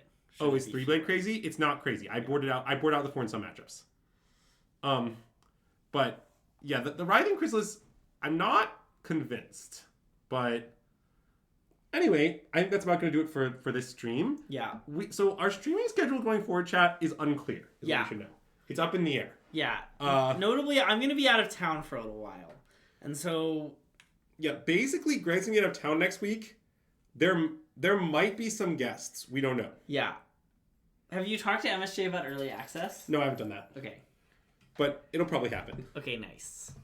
I plan to talk to him about it tomorrow at Trivia. Okay, if you do early access with MSJ, I'll probably watch. Okay, nice. Although I guess it'd be on Wednesday, which is one of the busier days of my next week. But, whatever. I'll try and watch some of it. All right. We're now going to send you to a place. A place? Any places in particular? No places. Well, that's a fine place to send them. What do you want? To games done quick? Yeah. Well, the event is done. The event was last week. Oh damn! Never mind. If the event was happening, I would send them there. We could go like here. Let's not do that. Okay. Do we know this person? Do not do that. Okay. I guess you could do that actually. No, let's not. No, I thought that person was someone different. Actually, you can do that one if you want. Okay. Sorry, I misunderstood who that was. It's not this person. Yeah, I thought that was that person. No, it's okay, not that you're person. right. You can do that. Okay, I guess we'll send them to PJ Trick Street. Okay, sounds good. Nice. All right. Do you have any final notes, Greg? I'll miss you guys. It's gonna be a little while, you know? Yeah, Greg will miss you guys. Yeah. I won't. I'm chilling. But, you'll see me soon. We'll see each other soon. No, not you, Azax. Well, that's true. I did forget that everyone is an Azax ult. Anyway, thanks for tuning in. If you're watching on YouTube, be sure to like the video, subscribe to our channel, and let us know in the comments below if you think Writhing Chrysalis is a playable card in Modern. Thanks, everyone, for tuning in. We'll see you next time, whatever that is, and SystemMagic out!